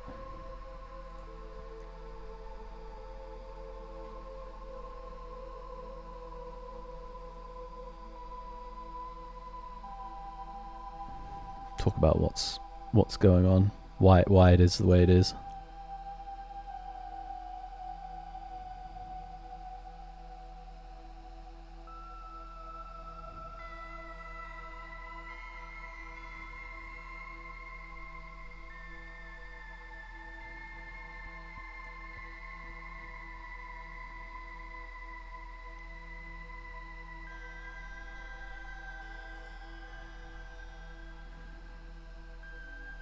Okay, so this was a piece of promotional artwork for the game Battle Right.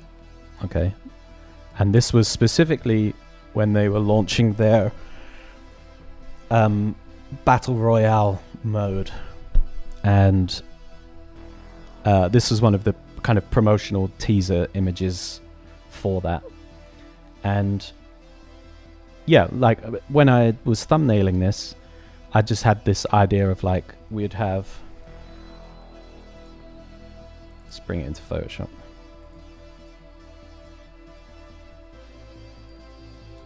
Right, that we'd have like 3 characters.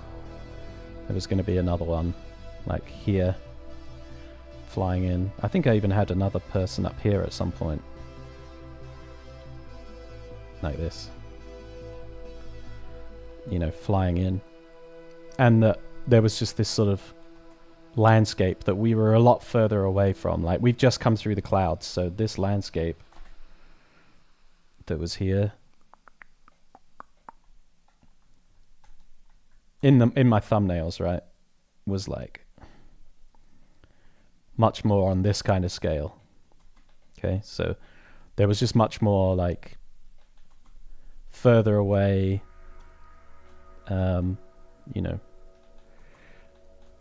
forest was just much more dense, and this, that, and the other, and it was a lot further down, like away from the characters, and there was a bit more of an interaction, like this character's head turn like this one over here, they were looking at each other like that, so on and so forth.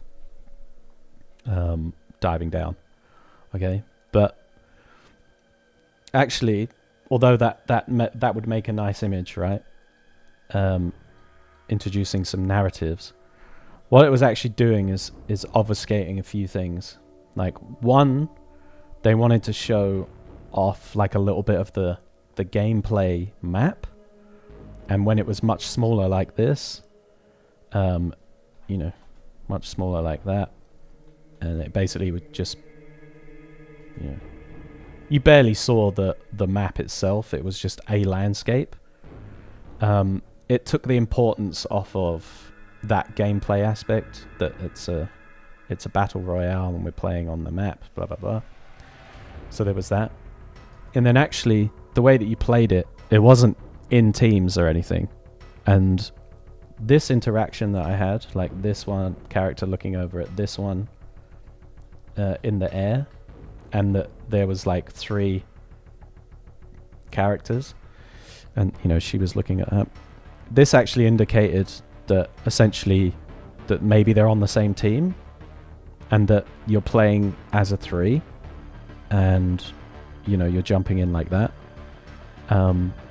So essentially, it was giving a completely different impression of the game. Like I'd sort of taken away the what do you call it? Obvious playing area that the game had, and I'd introduced like a reaction, an action that made it look like less of a solo endeavor, or at least like you're playing solo on the map, and it looked like it was a much more sort of like social experience. And yeah, so then the game director and stuff, they were like, yeah, this stuff is really important. We want to see like this part of the map, let people know that like these are actually parts of the like level. There's this like bonfire thing. Essentially they're playing on this map, and this was actually like a part of the level that I then like painted out. But this was much more important for them to gather, and they didn't want the interaction between any of the characters, right, that were jumping down, because you're actually playing solo and you're jumping into the map and doing the battle royale. So yeah, it became,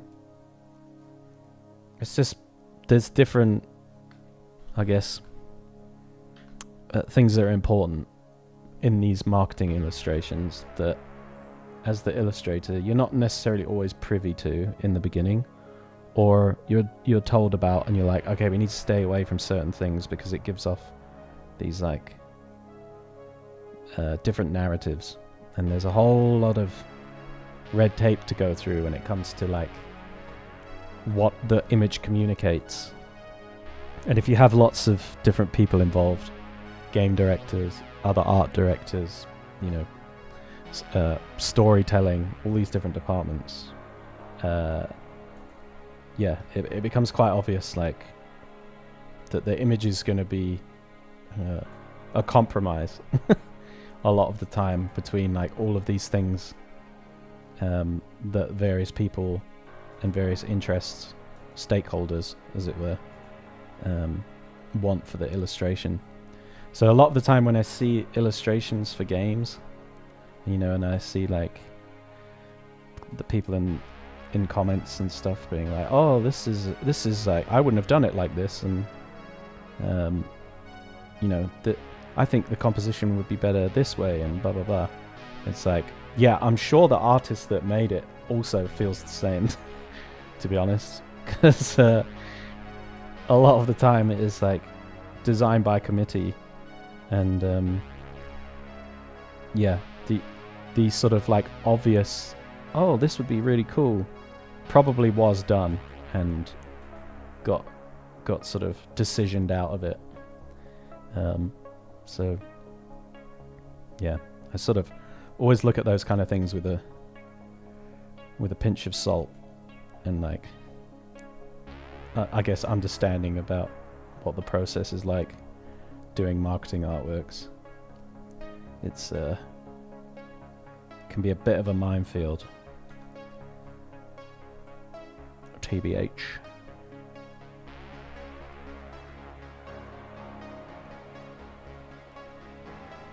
Hello, sir. Hello, Eternal. Interesting. No smiling. Yeah, yeah.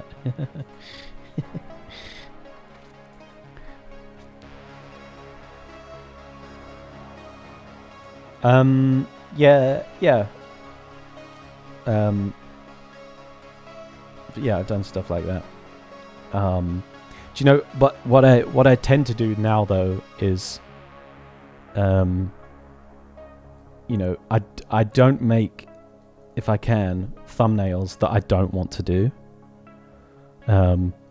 So I really try and not send something that I actually wouldn't choose, and try and only send stuff that I'd actually be happy to work on as a starting point. Yeah, I tend not to send one that's like not something that I want to do.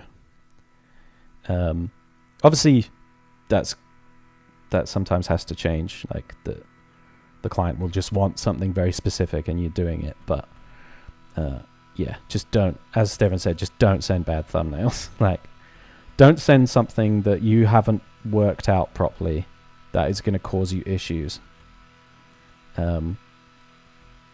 later down the line. It is absolute, like,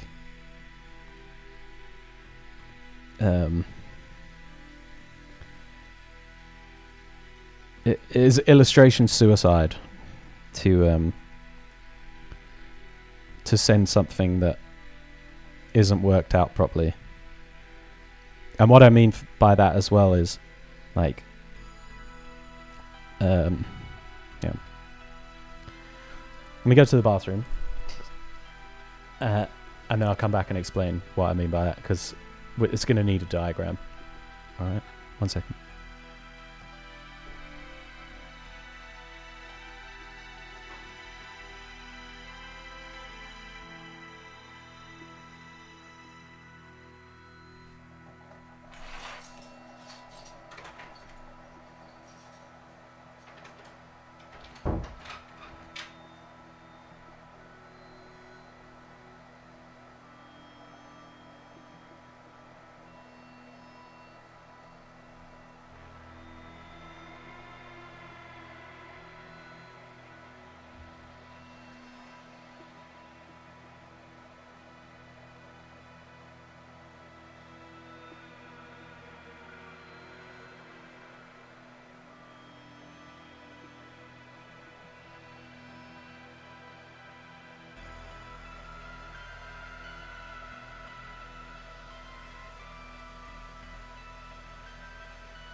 Yo, okay.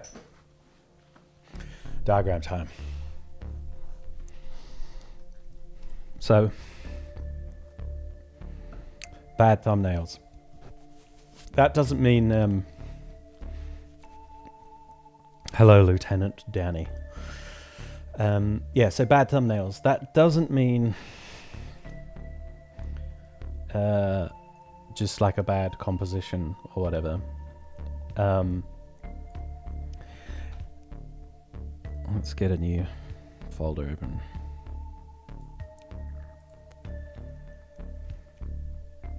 And maybe I need some ref.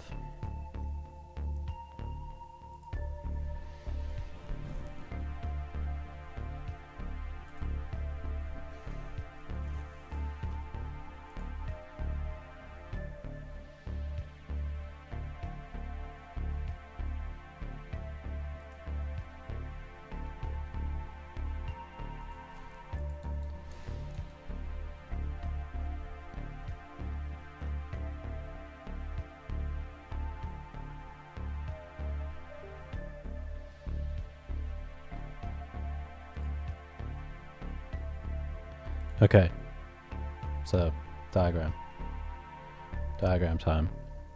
Let's say I've got this character, Freya, right, from Battle, right, and this character is has these big hammers. She's very like strong, this, that, and the other, and in a way is quite like the character herself is like kind of quite grounded, right? To the actual personality of the character. So let's say then what I decide to do is like send the client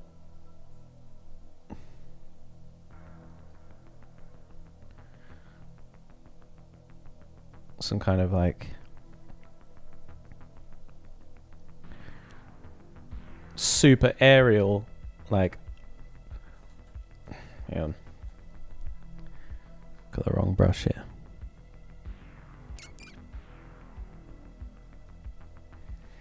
Okay, yeah, this kind of character is like much better suited to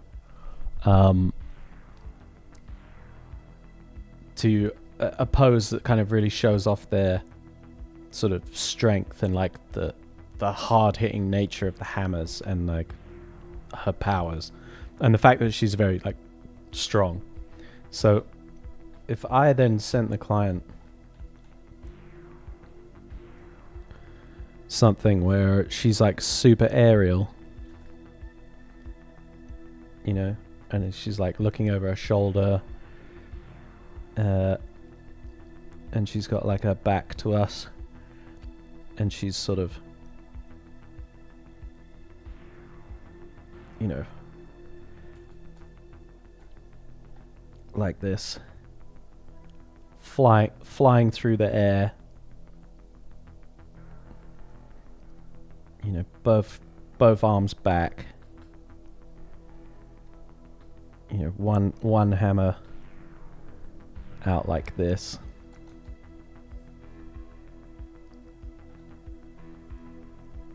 the other one back here, and she's like throwing through the air, hair whipping back, you know, maybe like all the lightning coming through, and we're sort of like looking up at her, you know, in this way. She's like this, that, and the other, and I go with like, I stretch the proportions a little bit, you know, and I really sort of push her body type a bit more, etc., etc. If I do this, it's a very cool image, right? She's like coming towards us, jumping through the rain, and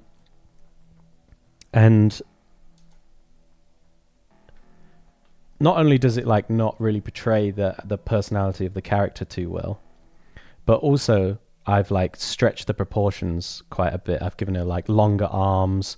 I've like cinched her waist some more. You know, I've made her do like a really, really athletic pose, etc., etc. And I send this thumbnail. If this gets chosen, I have introduced a world of hurt for myself moving forward, because this character here is not this character here in anything other than they both have two hammers and long red hair.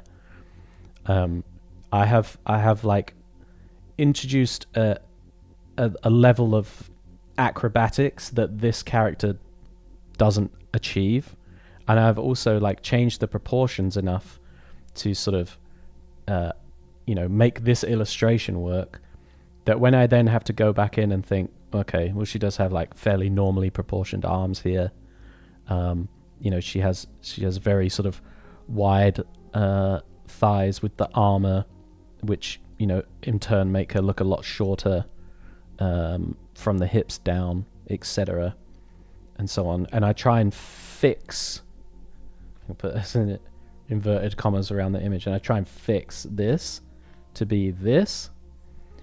It's going to undo all of the dynamics of this entirely, and what we're going to end up with is just a bit of a mess.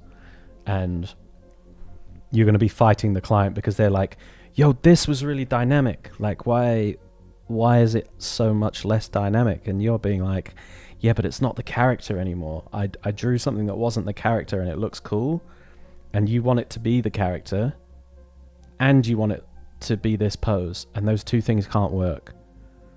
You know, if we're going with the exact design and proportions of the character, then this illustration that I've done doesn't work, and that's a bad thumbnail because you're not taking into account any of these things. You're basically giving yourself loads of stuff to fix later on. And like, yes, it's a very cool and dynamic image, but it's not going to work. You have to think quite a bit about how to make this stuff work and still show off a certain level of dynamism if you're going for something dynamic. Or like you're being real about the character and its capabilities and their personality, and maybe they've shown you some gameplay or they've shown you a bit of a trailer or something, and you're then like, there are certain traits about this character that I need to steer away from, even though they would be like really cool objectively, but they're not what this character does, and it's going to introduce a world of problems.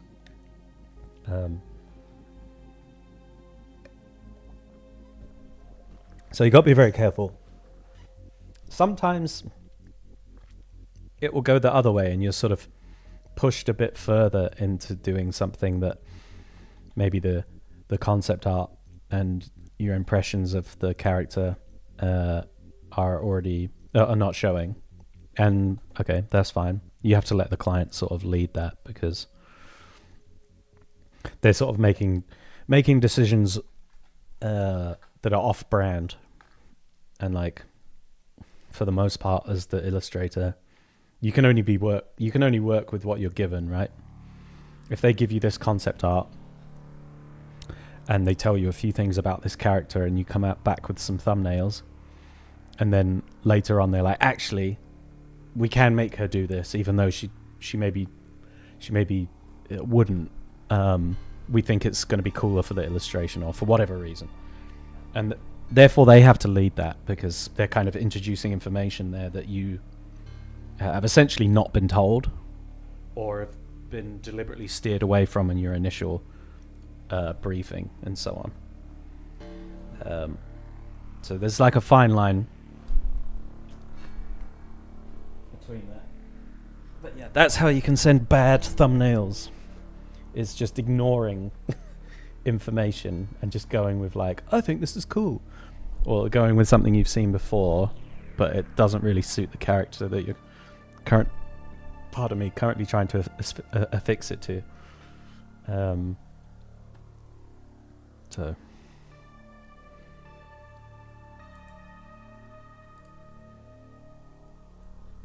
there you go.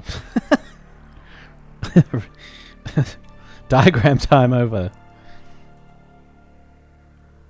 Not even sure that was the question that was asked, but whatever.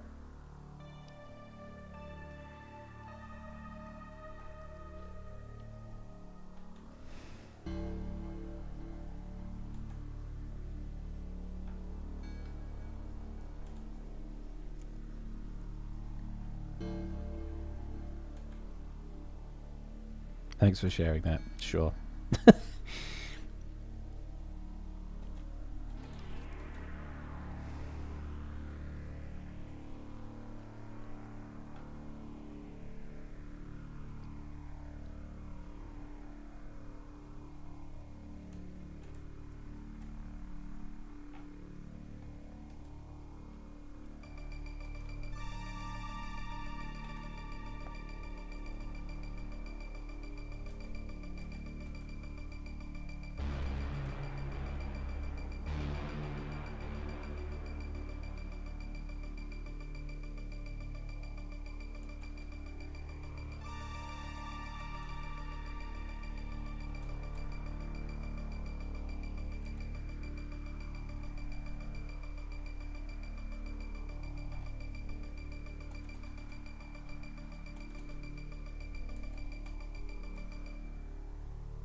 yeah, I think it's you just got to be like aware of the context and the design and the characters, like depending on the design of the character and like their armor and stuff like that, certain poses that maybe that character could do become really awkward in an illustration because of like the design of their armor, for example, being sort of restrictive in a certain way, or like a material, like let's say there's a part of it that's metal, for example. Like in game, they just kind of warp that stuff to fit. They'll have smear frames on a character moving, for example, and it just sort of, you don't really see it, and that so the armor can like clip through the head or whatever, or it doesn't. It just gets like smeared, like I said. But in the illustration, you can't do that. It looks super weird. So you have to like really figure out what is and isn't possible, and find something like dynamic that works within the scope of the design, and so on. Can be a little bit difficult in that sense.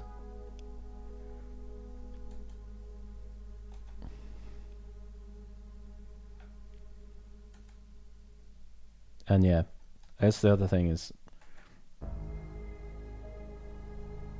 when you're drawing these like fantasy characters, don't draw normal people. Like copying reference of normal people is not going to work. Again, if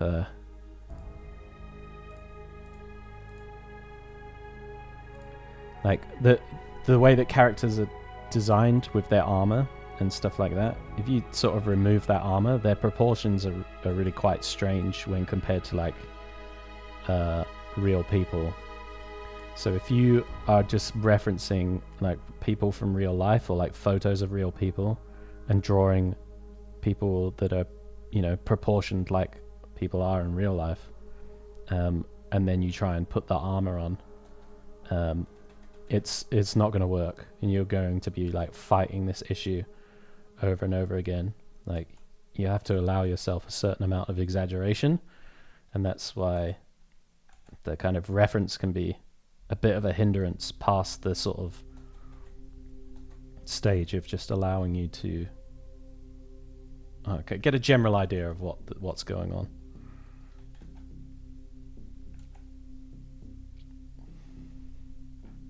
Took me ages to sort of figure that out.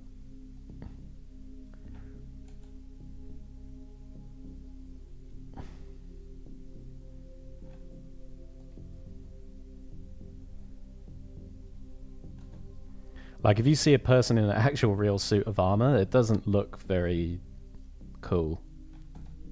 The proportions are all strange, and you get a real appreciation for like how people design around that and make it look good.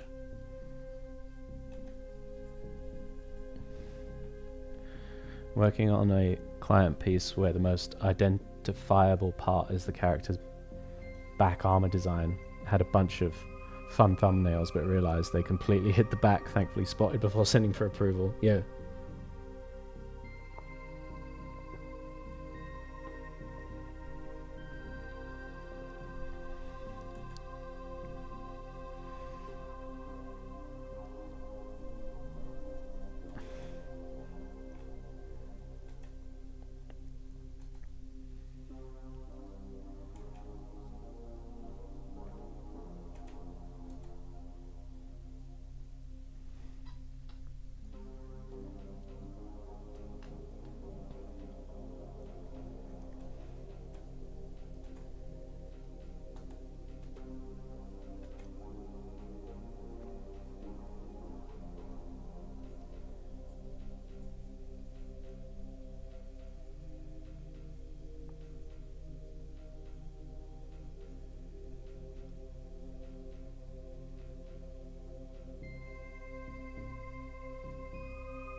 I actually really enjoying like scribbling these guys out. It's quite nice to just like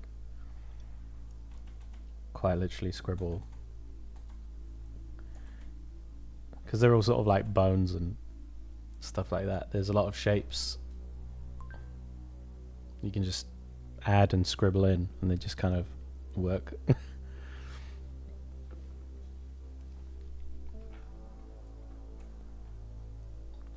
If I had sort of drawn these out first, they wouldn't end up like this. So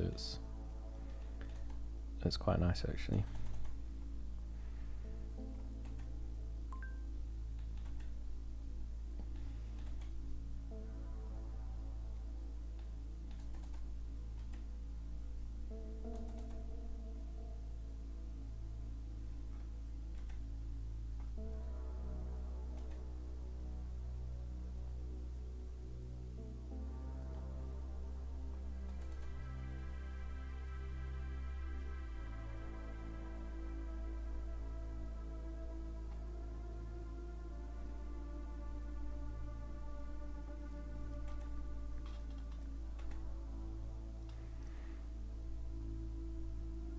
Yeah, it goes the other way too, where I end up like caring about something from an illustration standpoint way too much that like the client just ultimately doesn't care about, which is fine.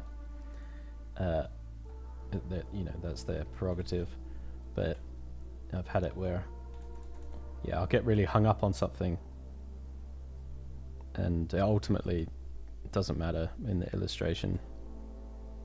It's good to, I guess, reminder to try and like listen to the feedback that you're getting, and like, I guess, don't go rogue. Don't go rogue and start making decisions that no one asks you to make at a certain point.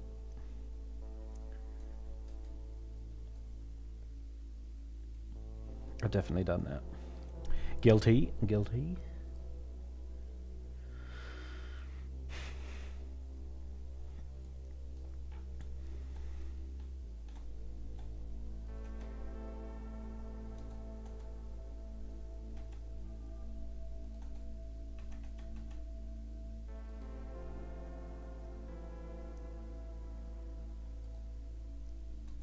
Yeah. I mean, it's hard not to get attached to certain things. At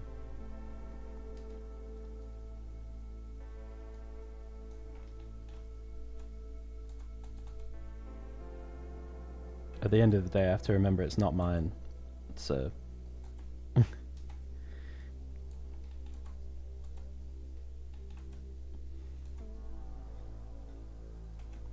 I think at some point you sort of see certain decisions being made, and you're like, I now don't think that I would put my name to this when it comes out, because the direction's gone too far away from the thing that I liked about it, you know, which is a shame, and I think that's where that kind of comes from a little bit. But I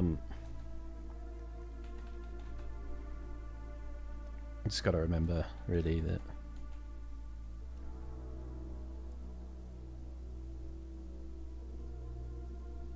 it ain't yours.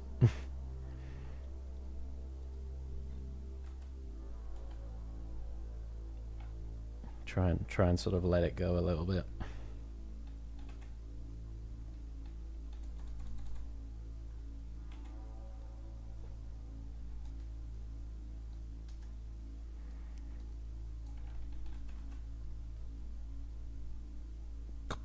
Boosh. Man, this guy is getting his head blown up.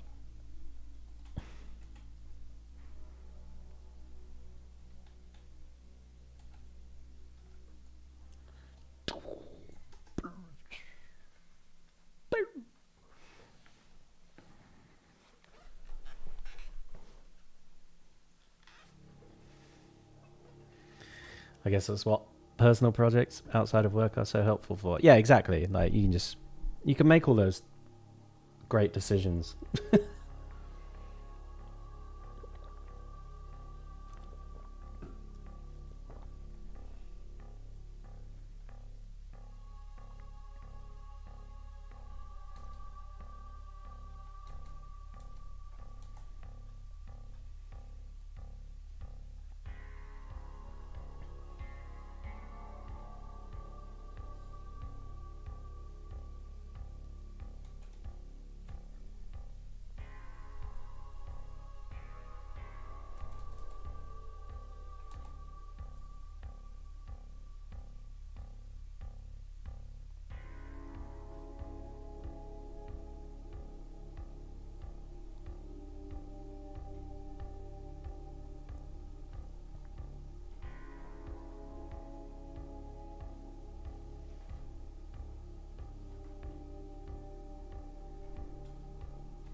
Okay, so where's this guy that's getting beamed? He's here. Let's take out the beam, because we'll do that in a second.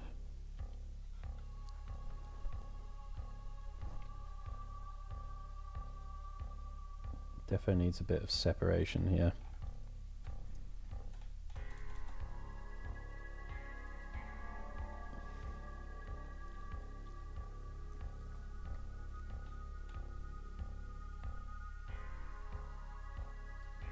Get those values nice and tight.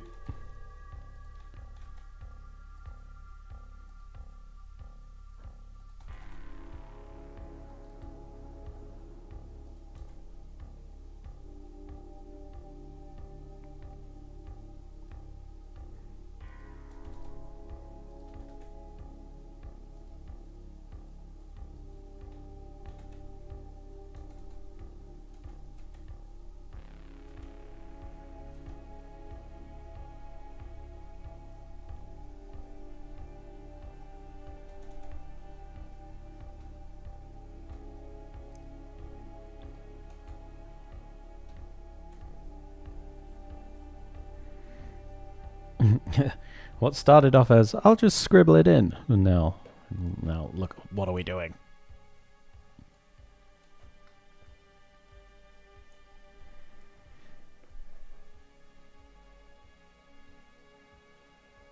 So, yeah, the character that I play as is like a witch, right? She casts this like purple magic in the game. So we're going to try and get her to work in here. I guess that is a nice starting point.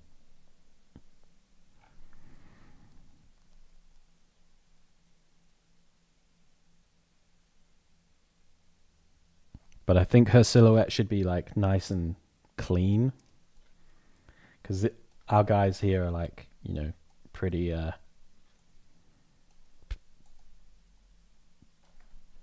pretty sort of crunchy, bitty, kind of hard to read a little bit, you know.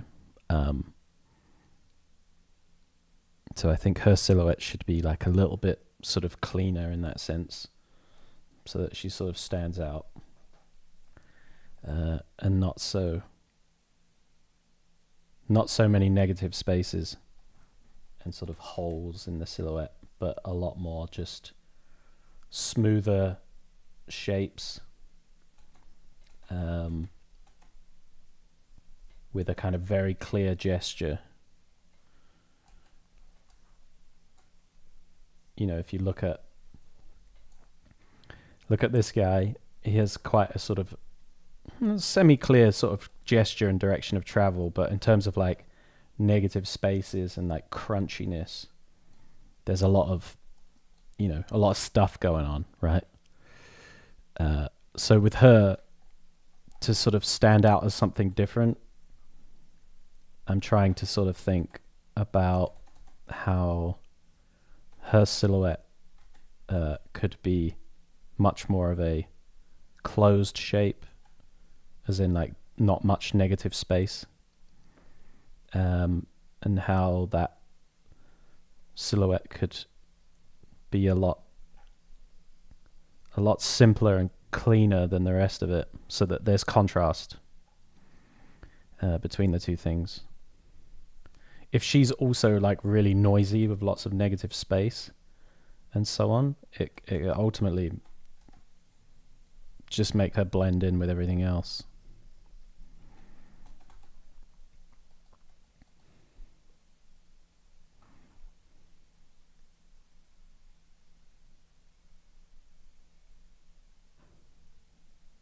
That's my thoughts on it anyway.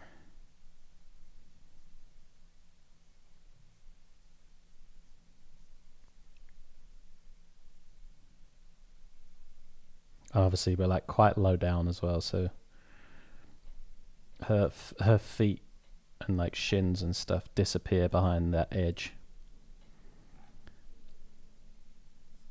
And I want her sort of casting the spell out, like she's like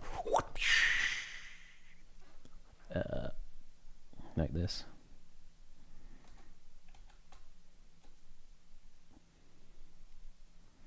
And then we're sort of going to follow through with the spell.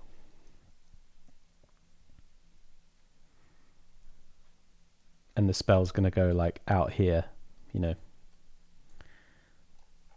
like boom. And then his head is going to be sort of like, it's going to be exploded, but we're sort of seeing it going through. So it's like booming out. And we're going to have the light from the spell like illuminate the inside of those like skull pieces. So there's like here, there's like a nice sort of focal point of like doosh has gone through his head. And then we'll have the light from that spell like lighting her. So where everything else is lit with the green ambient light, she's going to have like a really strong, like almost like camera flash light.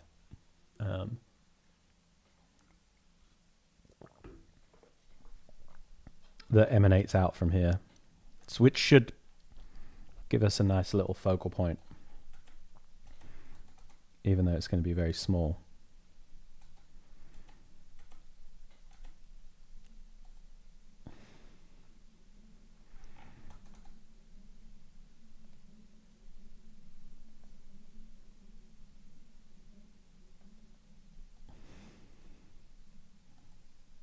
Oh yeah, the music.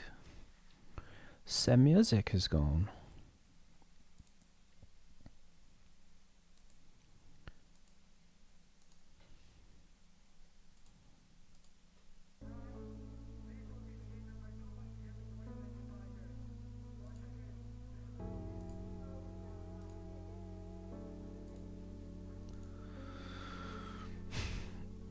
Design Barrel.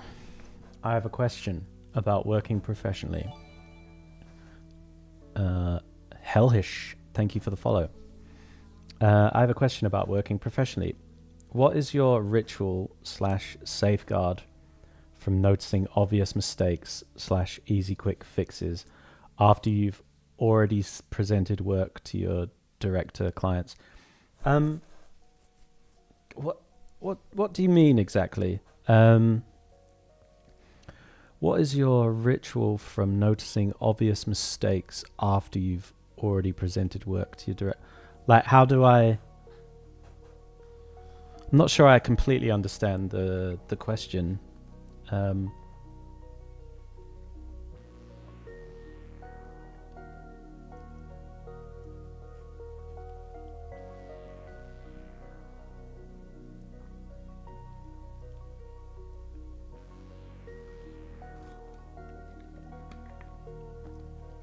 Like how you post something on Instagram and notice all the flaws afterwards. Oh, I mean, listen. When I'm working on an illustration, you know, previous stuff that I've worked on, then I'm working in a team. So a lot of the time there's, you know, 4 or 5 other people, other artists that are looking at the illustrations that we're working on.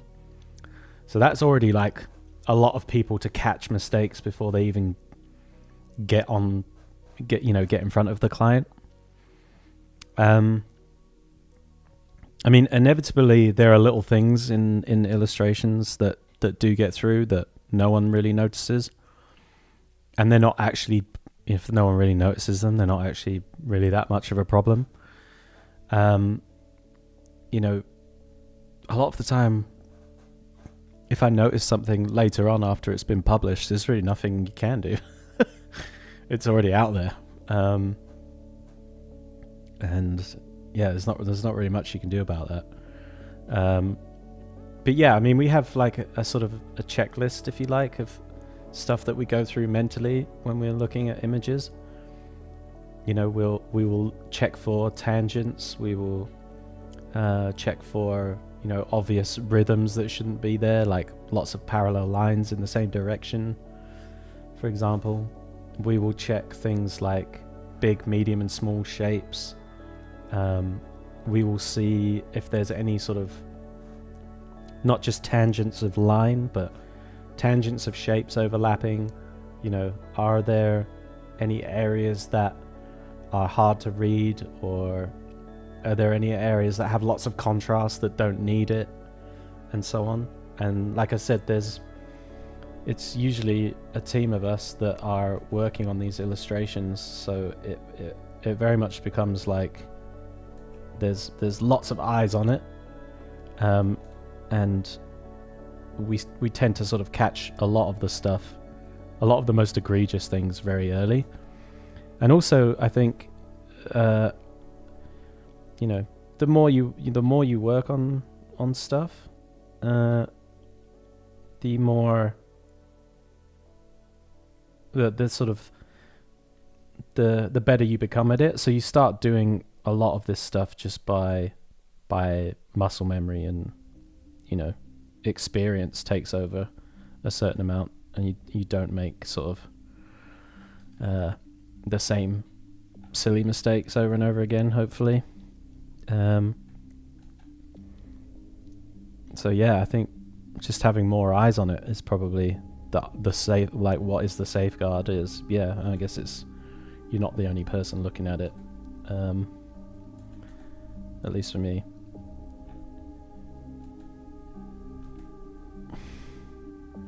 Where are you references? What do you mean? Where are they? They're just they're in a folder up here. Like in this folder. If you mean like where are they, why am I not looking at them, for example, I tend to only look at the references, like, for example, before I paint or before I stream, and then I'm basically trying to draw from my recollection of them as I'm working on stuff and as I'm painting, because I can copy stuff very well, and that is a bit of an issue when I'm like trying to invent things, in this sense, like, inventing the illustration and the way things look. So I tend to really only look at those references beforehand, and then work from my sort of mind's eye view of them. That way I don't get sort of lazy and copy what's there, and then don't really sort of design things to what I want for the illustration.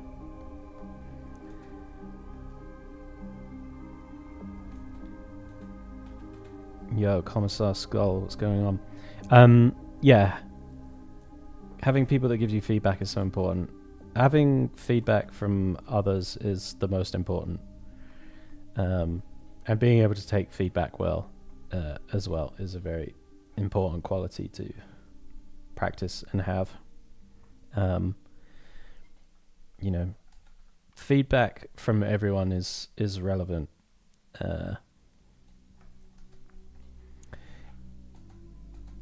No matter their sort of experience or anything like that, there's always something valid in there, and it's just up to you to sort of interpret it.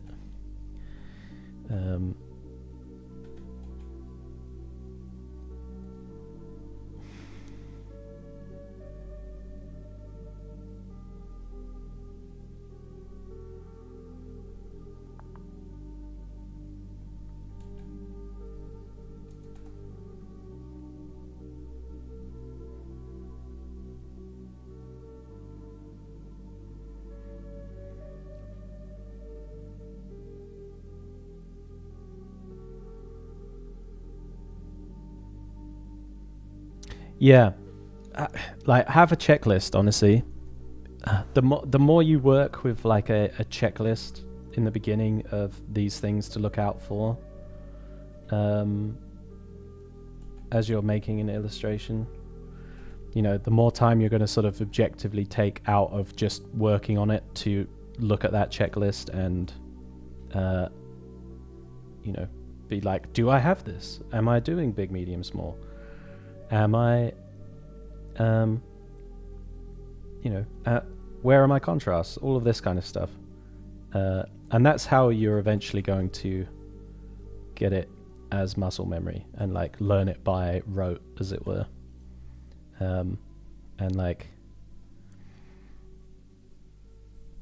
that's the way it is.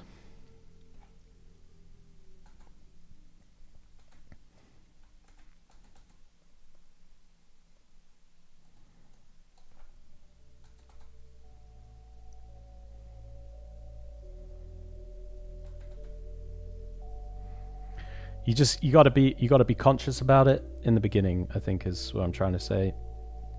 You got to be consciously aware of the intention and what you're trying to do, and then give yourself the objective viewpoint of figuring that stuff out. So yeah, having a checklist and so on. And like I said, the more you do this kind of stuff, the more it's going to be kind of in your mind, in your psyche, as it were, and yeah, become more second nature the longer you engage with this stuff. And seek out feedback. I think it's really important for beginners to seek out feedback, and it's not all going to make sense to you at a certain point. Like, you can only know what you know, right? And I heard bits of feedback when I was learning that clicked with me years later what they were actually talking about. And at the time I just didn't understand it. Right? I just didn't get it. But without hearing it in the first place,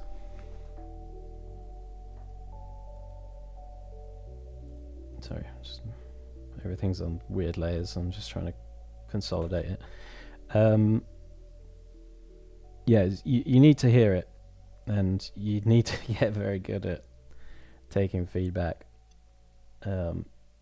especially if you are kind of at an earlier stage in your career, because it is the only thing that is going to separate you from others.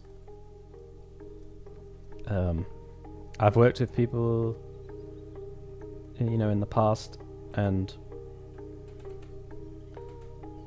their ability to take feedback, or not take feedback, should I say, is like the most detrimental thing, and would mean that they don't get hired or called back again or whatever.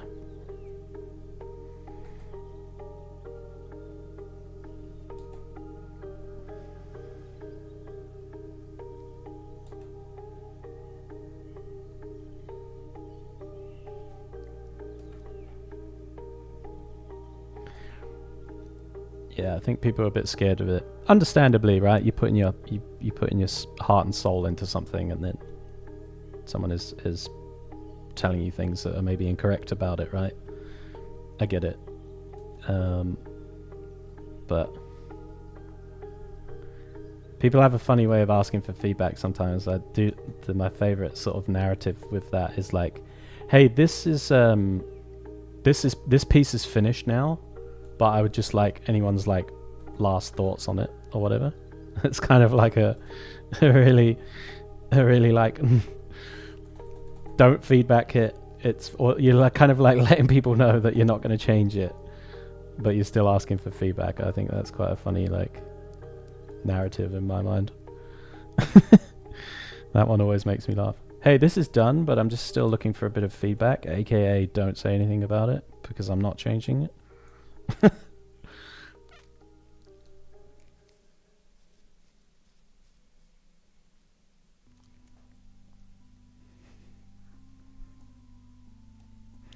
Sorry, briefly just switching back to what I was saying about the difference in silhouettes here. You see now, the difference between these guys and the way that these silhouettes are kind of quite, like, quote unquote messy and lots of negative space. And then even now, there's no like details on the inside of her silhouette, but because it's much cleaner and smoother as a shape, and doesn't have any negative space apart from this like gap between her stance, that already she appears different than the skeletons, and therefore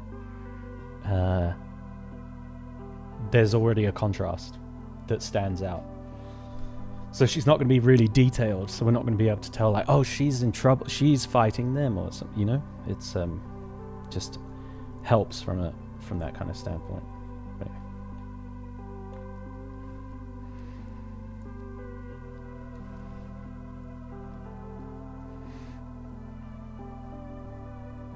yeah, but yeah, some feedback, like I said, it will get you years later, and you're just like, oh, that's what they meant. I get it. Doesn't always go in, but you got to seek it out. I think, like, most important thing you can do is get a bit of a thick skin about your work and get it in front of people and just get their opinions. You don't ultimately have to listen to and take all the feedback you get, but it is good practice to hear what people say and have to say about your work, and like what's readable, what isn't, etc., etc. And if you can be humble about that and just listen, you can learn a hell of a lot that way.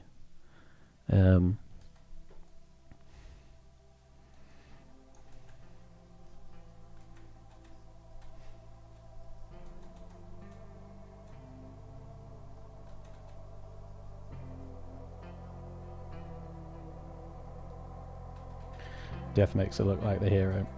Yeah, it's like in the world of Path of Exile, like, it's so like gritty and dark. Like, every character is very like, essentially could be an evil trope, so it's like, actually this purple light that I'm doing is not really gonna work like this in this space. It's going to be a bit more muted. Might not even light her all the way down like this. You're in a very green space with lots of green light. What is the opposite on the color wheel to that? Purple. So it's basically going to get very, very desaturated. But I'm going to keep the sort of the hotness of it in the actual spell bit that's being cast itself, so that it stands out. But otherwise, yeah, she would be a lot more sort of desaturated otherwise. The purple's not going to ultimately stand out too much.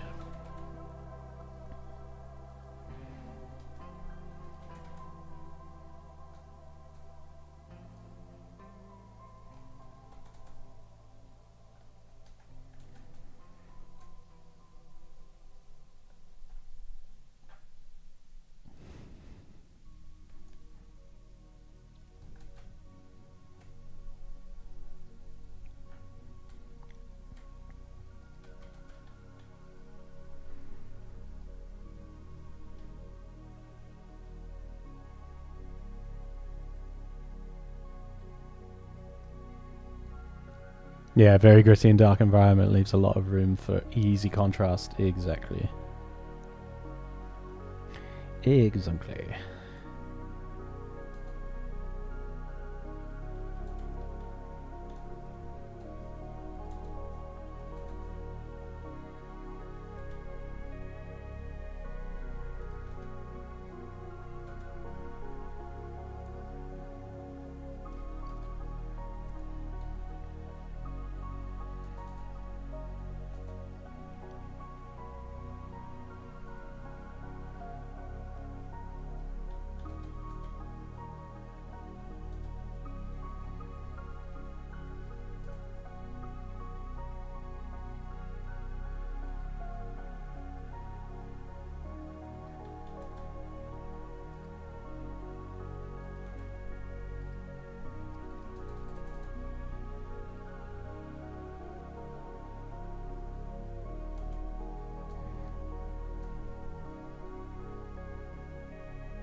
Yo, a game of draws. Thanks for streaming. Gotta head off. It's been fun watching this week. Hey, you're welcome. Thanks for tuning in, keeping me company. I'll catch you next week, I guess.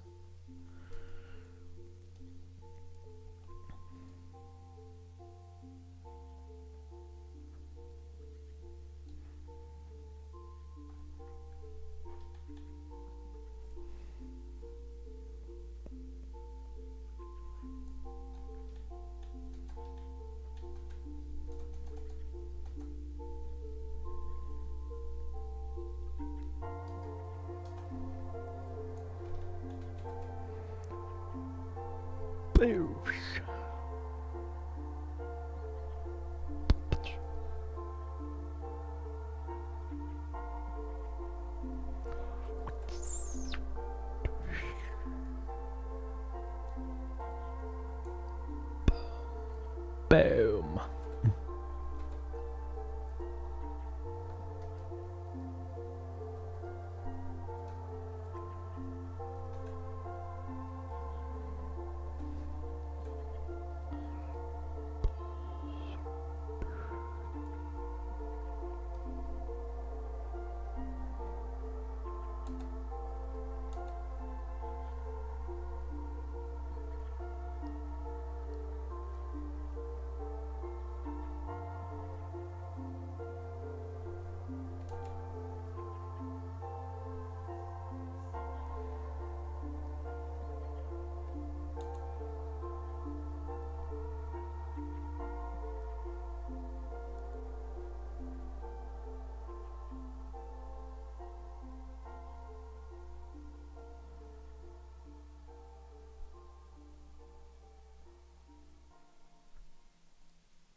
Using her ult on a minion.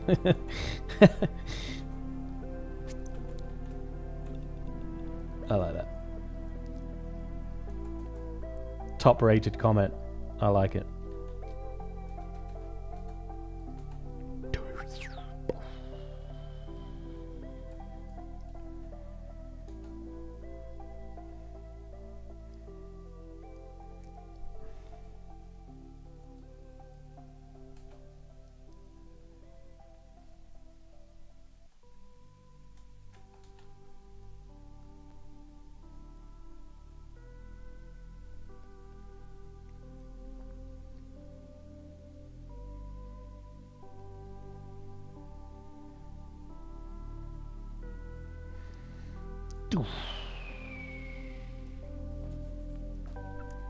Sound effects are very important at this stage.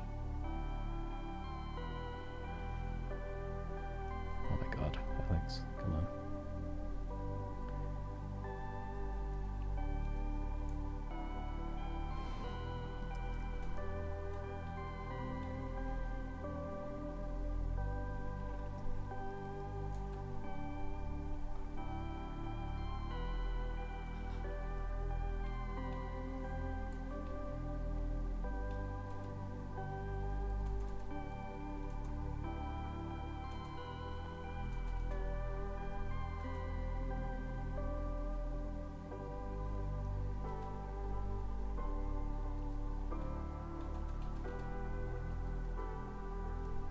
Hello? Come on.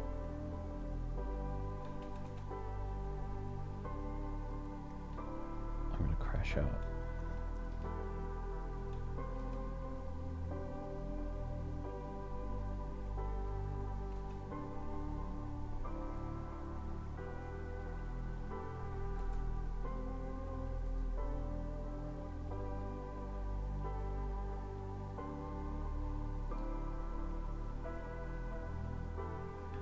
I hear colleagues talk about the importance of playing the games they work on. Yeah, if you can play on them. It's kind of hard if they're in development. But yeah, I think it does help.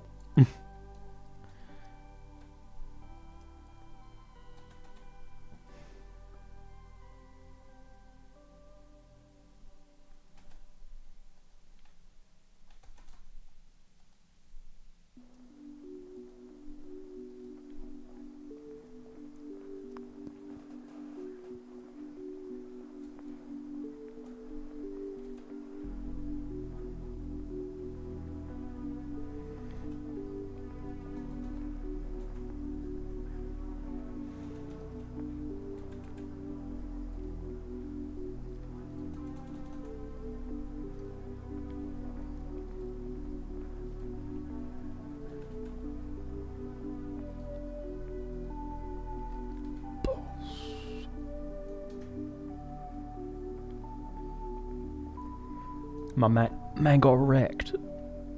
Man got wrecked.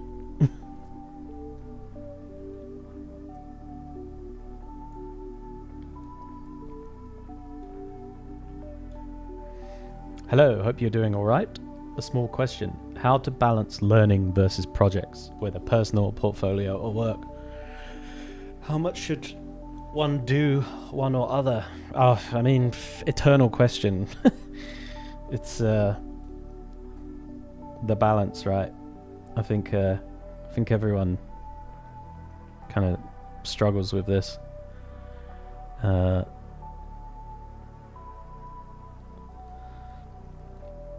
think people tend to do like projects as a way of maybe seeing how much they've learnt from a certain sort of study, you know, and then they're like, oh, I'll put this into a project and do it that way. And I think you can get sort of a bit too, or you can kid yourself that you're actually like learning by doing project stuff a lot of the time, and like really you learn so much quicker by just doing studies. That's not to say you shouldn't do project stuff, but I think it's really important to like prioritize studies in the beginning over anything else, because essentially that's the most concentrated learning that you can get. And if you're like inexperienced and learning, it's really what you need. And you can do studies for years and years. You can do projects for years and years and years, and like make very slow progress on your portfolio. And I see a lot of people kind of avoiding studies a lot because they're not as fun, right? But yeah, I do think it's kind of a bit more important than doing projects and portfolio stuff in the beginning, because it honestly doesn't matter if you've got a portfolio if you don't have good skills. Like it doesn't matter. You may as well not have a portfolio because it's useless at that point. So focus on skills, I think, in the beginning. And once your skills are up, then focus more on projects and basically just use the studies to fill in any gaps or try and understand something that you still don't understand. But otherwise it kind of then takes precedent. When you're working, yeah, you got to find that sort of balance between like, oh, you're doing stuff for work and then still having the motivation and want to do stuff that is then outside of work. And that can be a little bit tough, for sure. But it's important to stay in love with the craft, as it were. I'm guilty of like not doing personal work for a long time, and it's, you know, it is neglect on my part.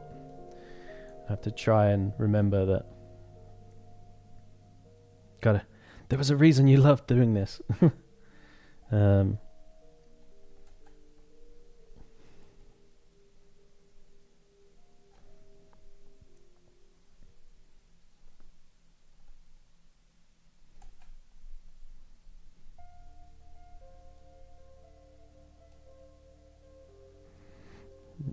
No, it's all G. I mean, it's just my opinion as well. Don't ultimately take too much stock in it, but yeah.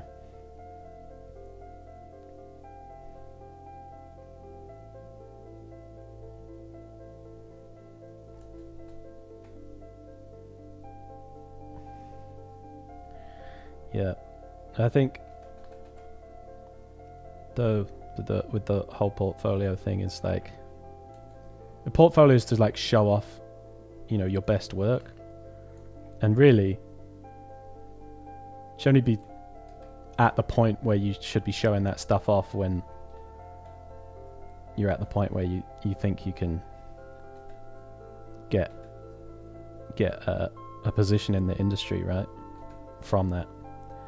So I think doing too much portfolio projects when you have like glaring issues in your development should probably take a little bit of a backseat. You know, write all the ideas down of stuff that you want to do, and for sure do stuff, do little projects and sketches and stuff like that. But I would definitely just prioritize the studies over all of that in the beginning. Massively, in fact.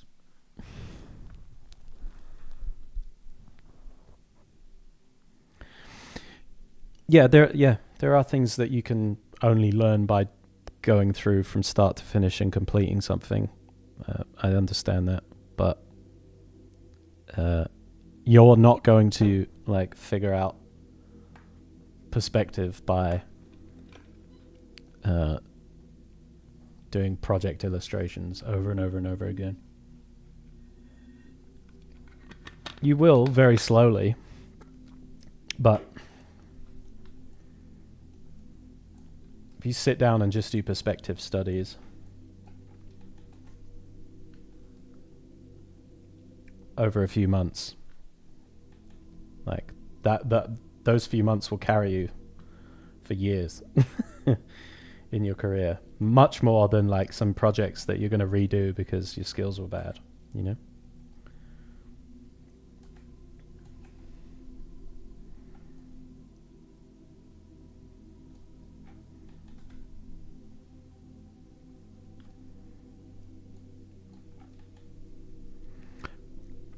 But yeah, no, I get what you mean though. Like other things, time management, you know, thumbnailing, understanding how to translate like your idea from beginning to end, taking and working with feedback, etc. Like all of those things, yeah, you can only really do by doing projects. But I just think that kind of stuff should be reserved for like a check-in, like every now and again. Where am I at? What's my level? What's my improvement? You know, do a little project to sort of give yourself again something to critique, and then figure out from that, like, okay, I still need to work on these areas, and then jump back into the study and just kind of do smaller projects, smaller, you know, in scope stuff, just to kind of check in with yourself every now and again. But otherwise keep it real, bruv.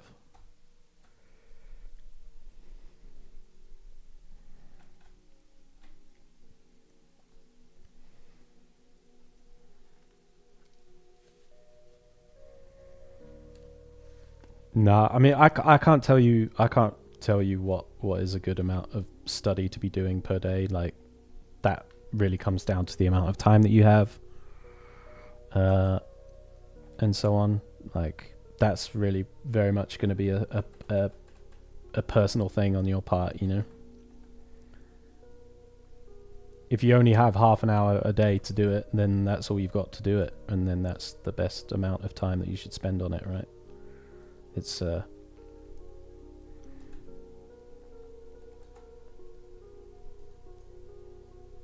I think with studies, like just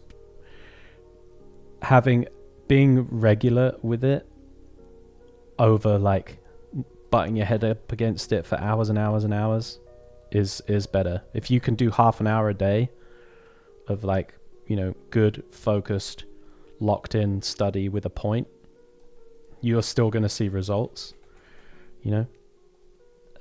It's just about consistency rather than actual man hours.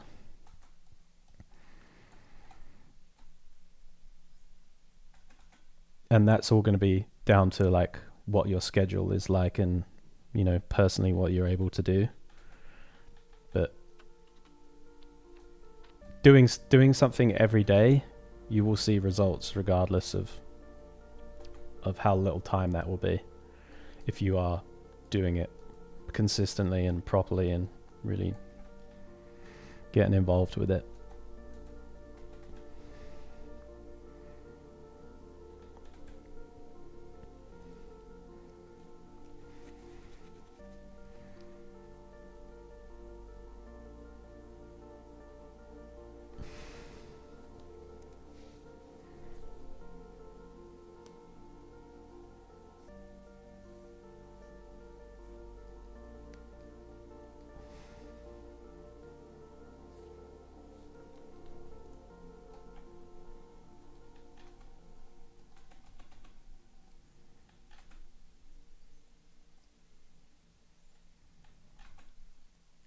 Yeah, I guess it's a bit more like, I guess, to be short about it.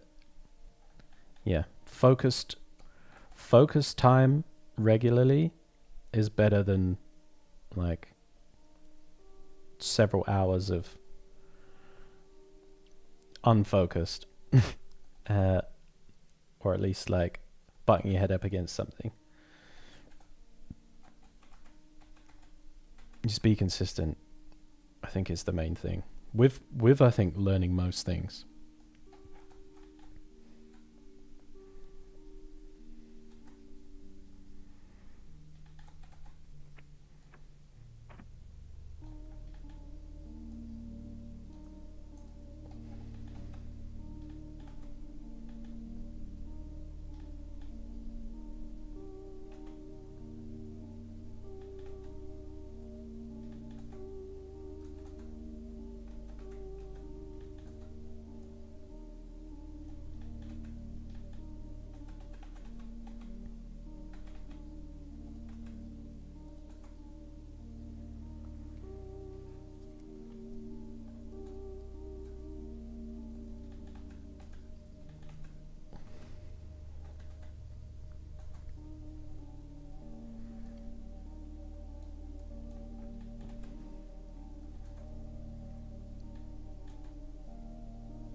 Yeah.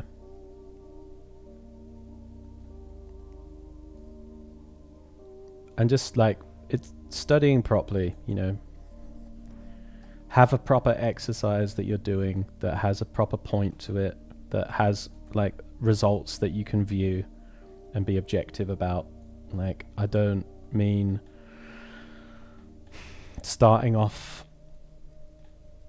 just doing low effort stuff, you know.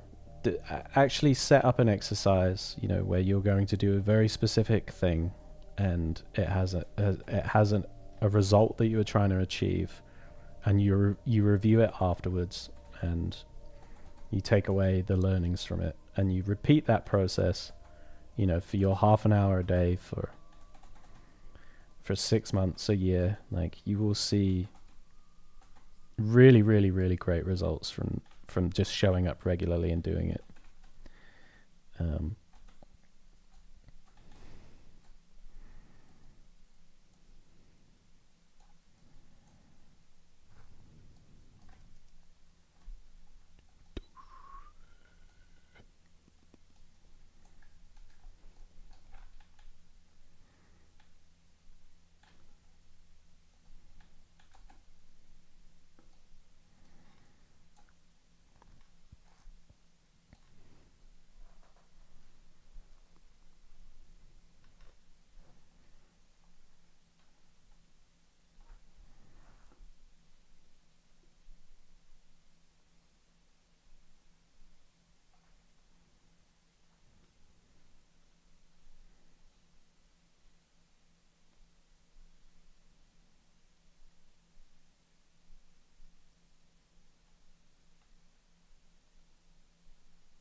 Is it common to find veterans looking for mentors? I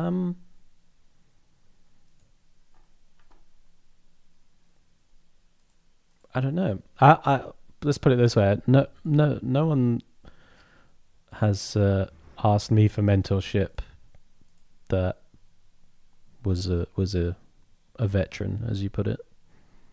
It's usually people that recognize that they have really quite good skills, but are just like missing the final few pieces of the puzzle that generally seem to like seek out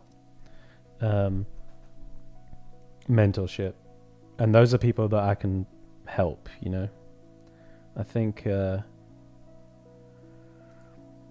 do get asked by a lot of like complete beginners or people that are like really early in the journey, and like I can't really help them so much, because the only thing that would really help them is just engaging with the fundamentals. And like you can teach yourself that, you know, there's plenty of resources to figure out how to draw people and color theory and all that kind of stuff. You don't need me for that. That is very much a kind of something you can seek out and figure out with all the resources that the internet has. So yeah, it's usually people that are kind of on the higher end of the kind of the skills level, but they're still like missing a few pieces of the puzzle that are kind of preventing them from getting that first job, or like pushing through a barrier, you know. So not so much veterans, no, I guess.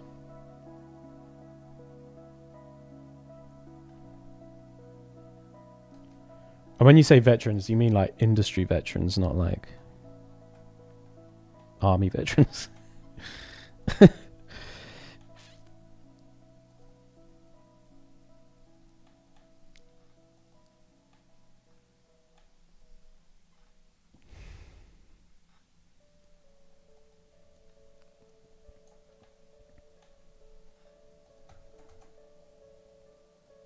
Not army veterans, yeah. So I'd check. But yeah, no. I mean, it's not to say that it's not out there. It's just I personally haven't been kind of approached in that manner.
Expelliarmus.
What do you think? Prefer with characters, without characters?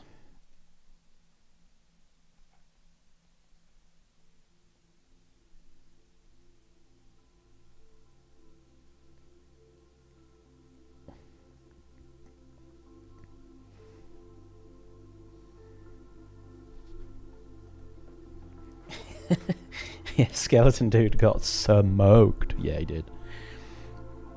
He got headshot. Yeah, so I guess there's like this version.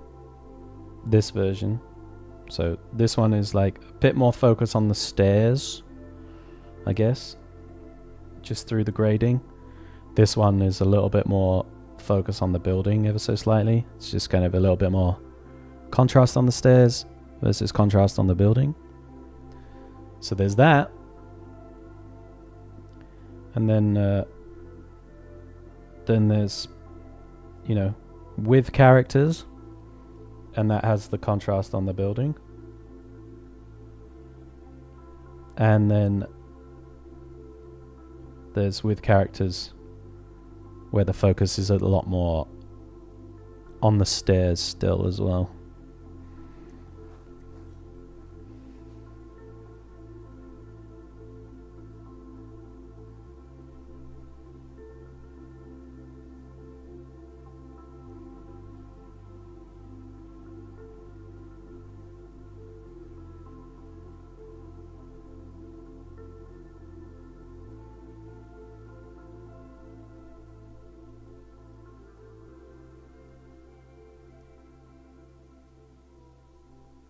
Stair focus characters.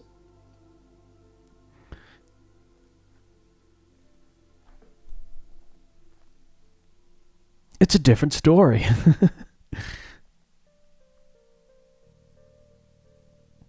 So magic land card or attack card. Yeah, hopefully. Worst possible answer, but really love both. The character version pulls you in the scene. The building focus piece has a great vibe. What if there were green embers with embers of green energy emitting from the stairs? Yeah, that's a possibility. Vadis Rattlekin, the one with the brighter sky. Brighter sky with characters or brighter sky no characters?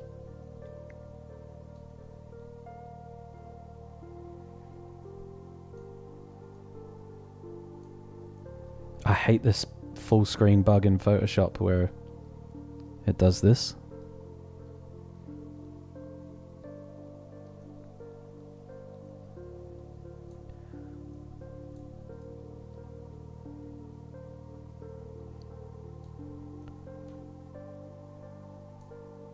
Stop it. Brighter sky with characters, in my opinion. Alright, let's have a look. Let's go brighter sky with the characters. Industry standard, by the way. My man.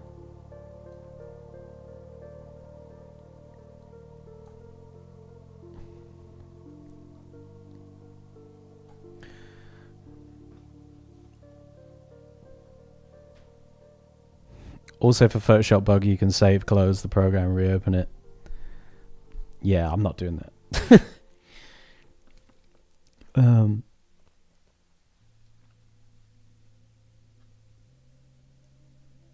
Actually, there's one thing I've noticed here that I don't like.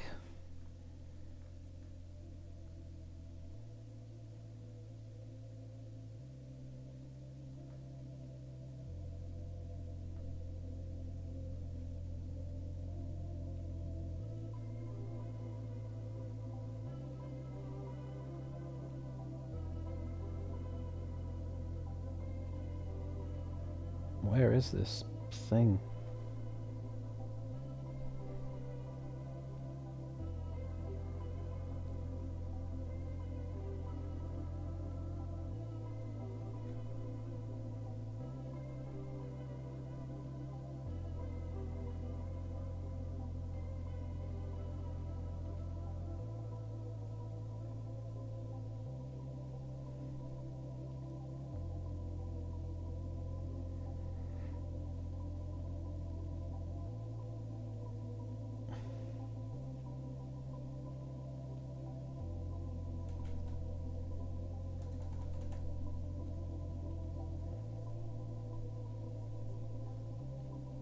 Yeah, cool. I mean, like I said, I will eventually, when I put a big post together of all the stuff I've done on stream on ArtStation, I'll have both versions on there.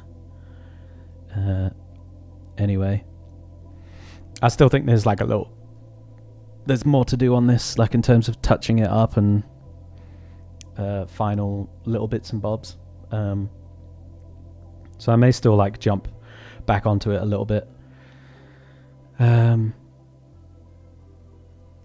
next week on stream a little bit, kind of jump into it.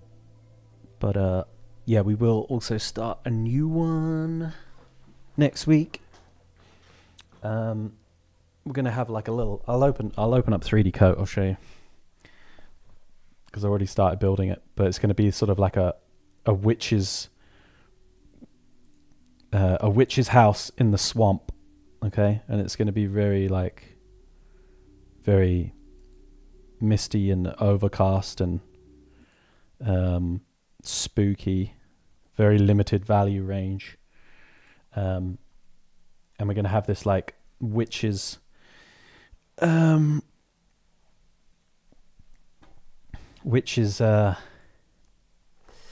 house on stilts in the swamp, and it's going to look very,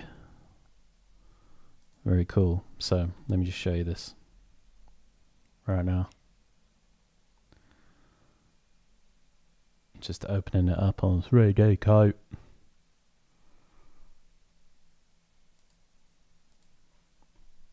He says,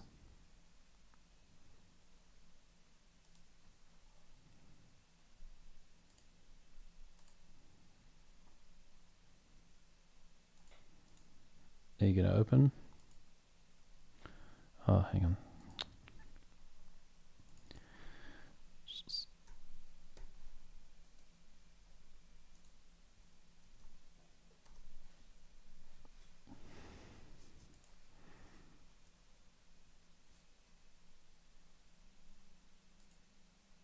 Sorry, my hard drive was asking for the password. Yo. So let's put this on render.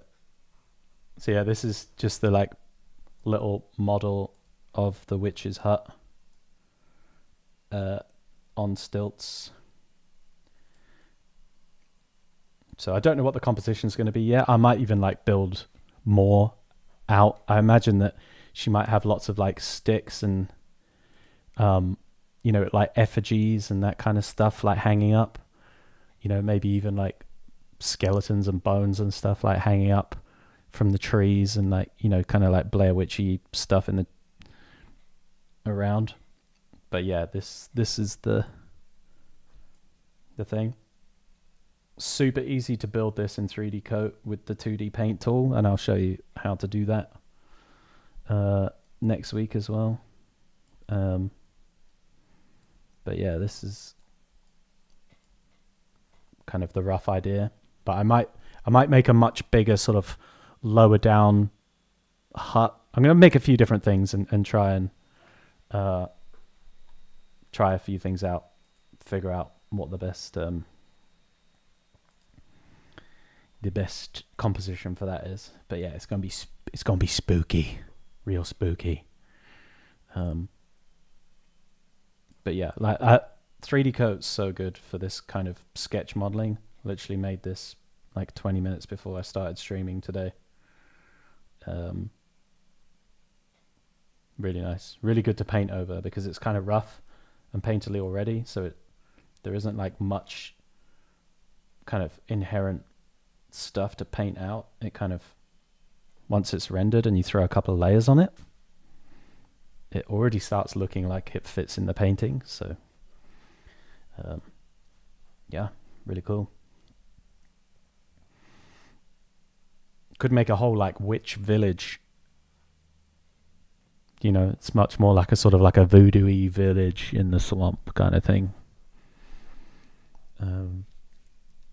rather than just like a lone hut. Anyway, I'm gonna let the idea percolate a little bit. I also saw this image on ArtStation that I thought was really cool. I'll show you. Also a witchy image. So this was also somewhat the inspiration. Hey, yo, where's it gone?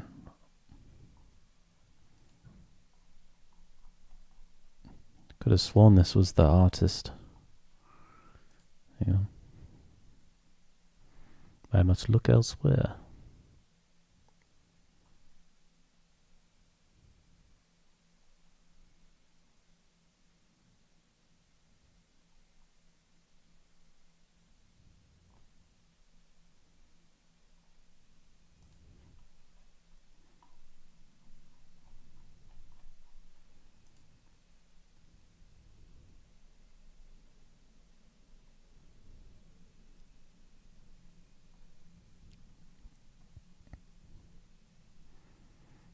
Gosh darn it.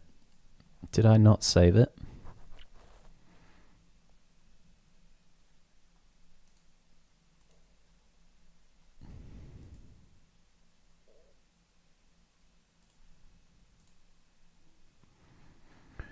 Did I not save this illustration that I liked?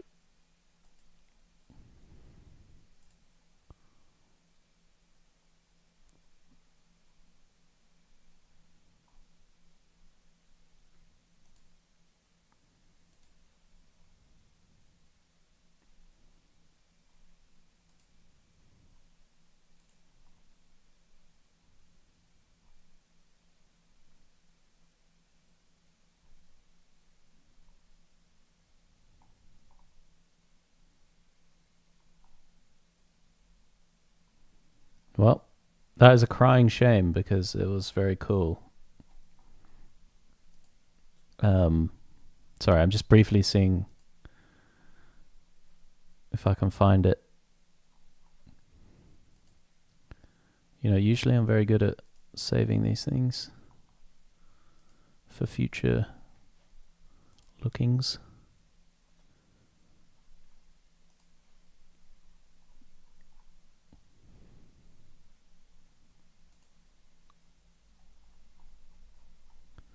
It appears I didn't. Bummer. So I can't show you. If I do find it, I'll remember to bring it up next stream.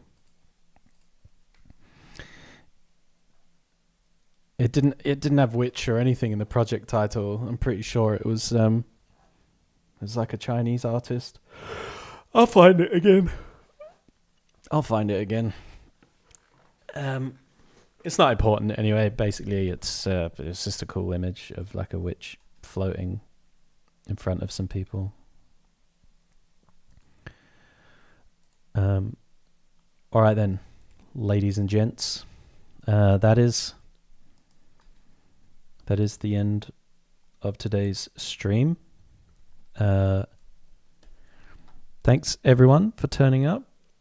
It was a great one. We started off with the Lover's Scorn letter opener turned deadly weapon for the dagger for the warm-up today, made of rose quartz and gold, courtesy of Daisy. And then, yeah, obviously we worked on this, finishing up with, yeah, some little cool character scene going on this one. Let's turn the characters off briefly as well. Yeah, really fun. Really enjoyed working on this landscape. It's really, really cool overall. It was nice to dip into some older techniques, use a bit of 3D, paint over the top, talk about the landlord, and then yeah, obviously doing this with the characters on. So I will probably still work on this a little bit next week because yeah, it's still like in a bit of a rough state when it comes to the character side of things, this character side of it. But then yeah, we'll start work on the new one. I'm going to figure out what that composition is going to be. I'll figure out all the 3D and stuff, and then yeah, we'll start that from basically the same position that I started this at the beginning of the week, from the renders, and just working it up with some more ideas, more chats, more daggers, more warm up. All right, thanks again. Check out the YouTube if you want to watch the beginning of the stream. All the videos are on YouTube. Check that out. Otherwise, have a great weekend, everyone, and I will catch you on the flip side. See ya.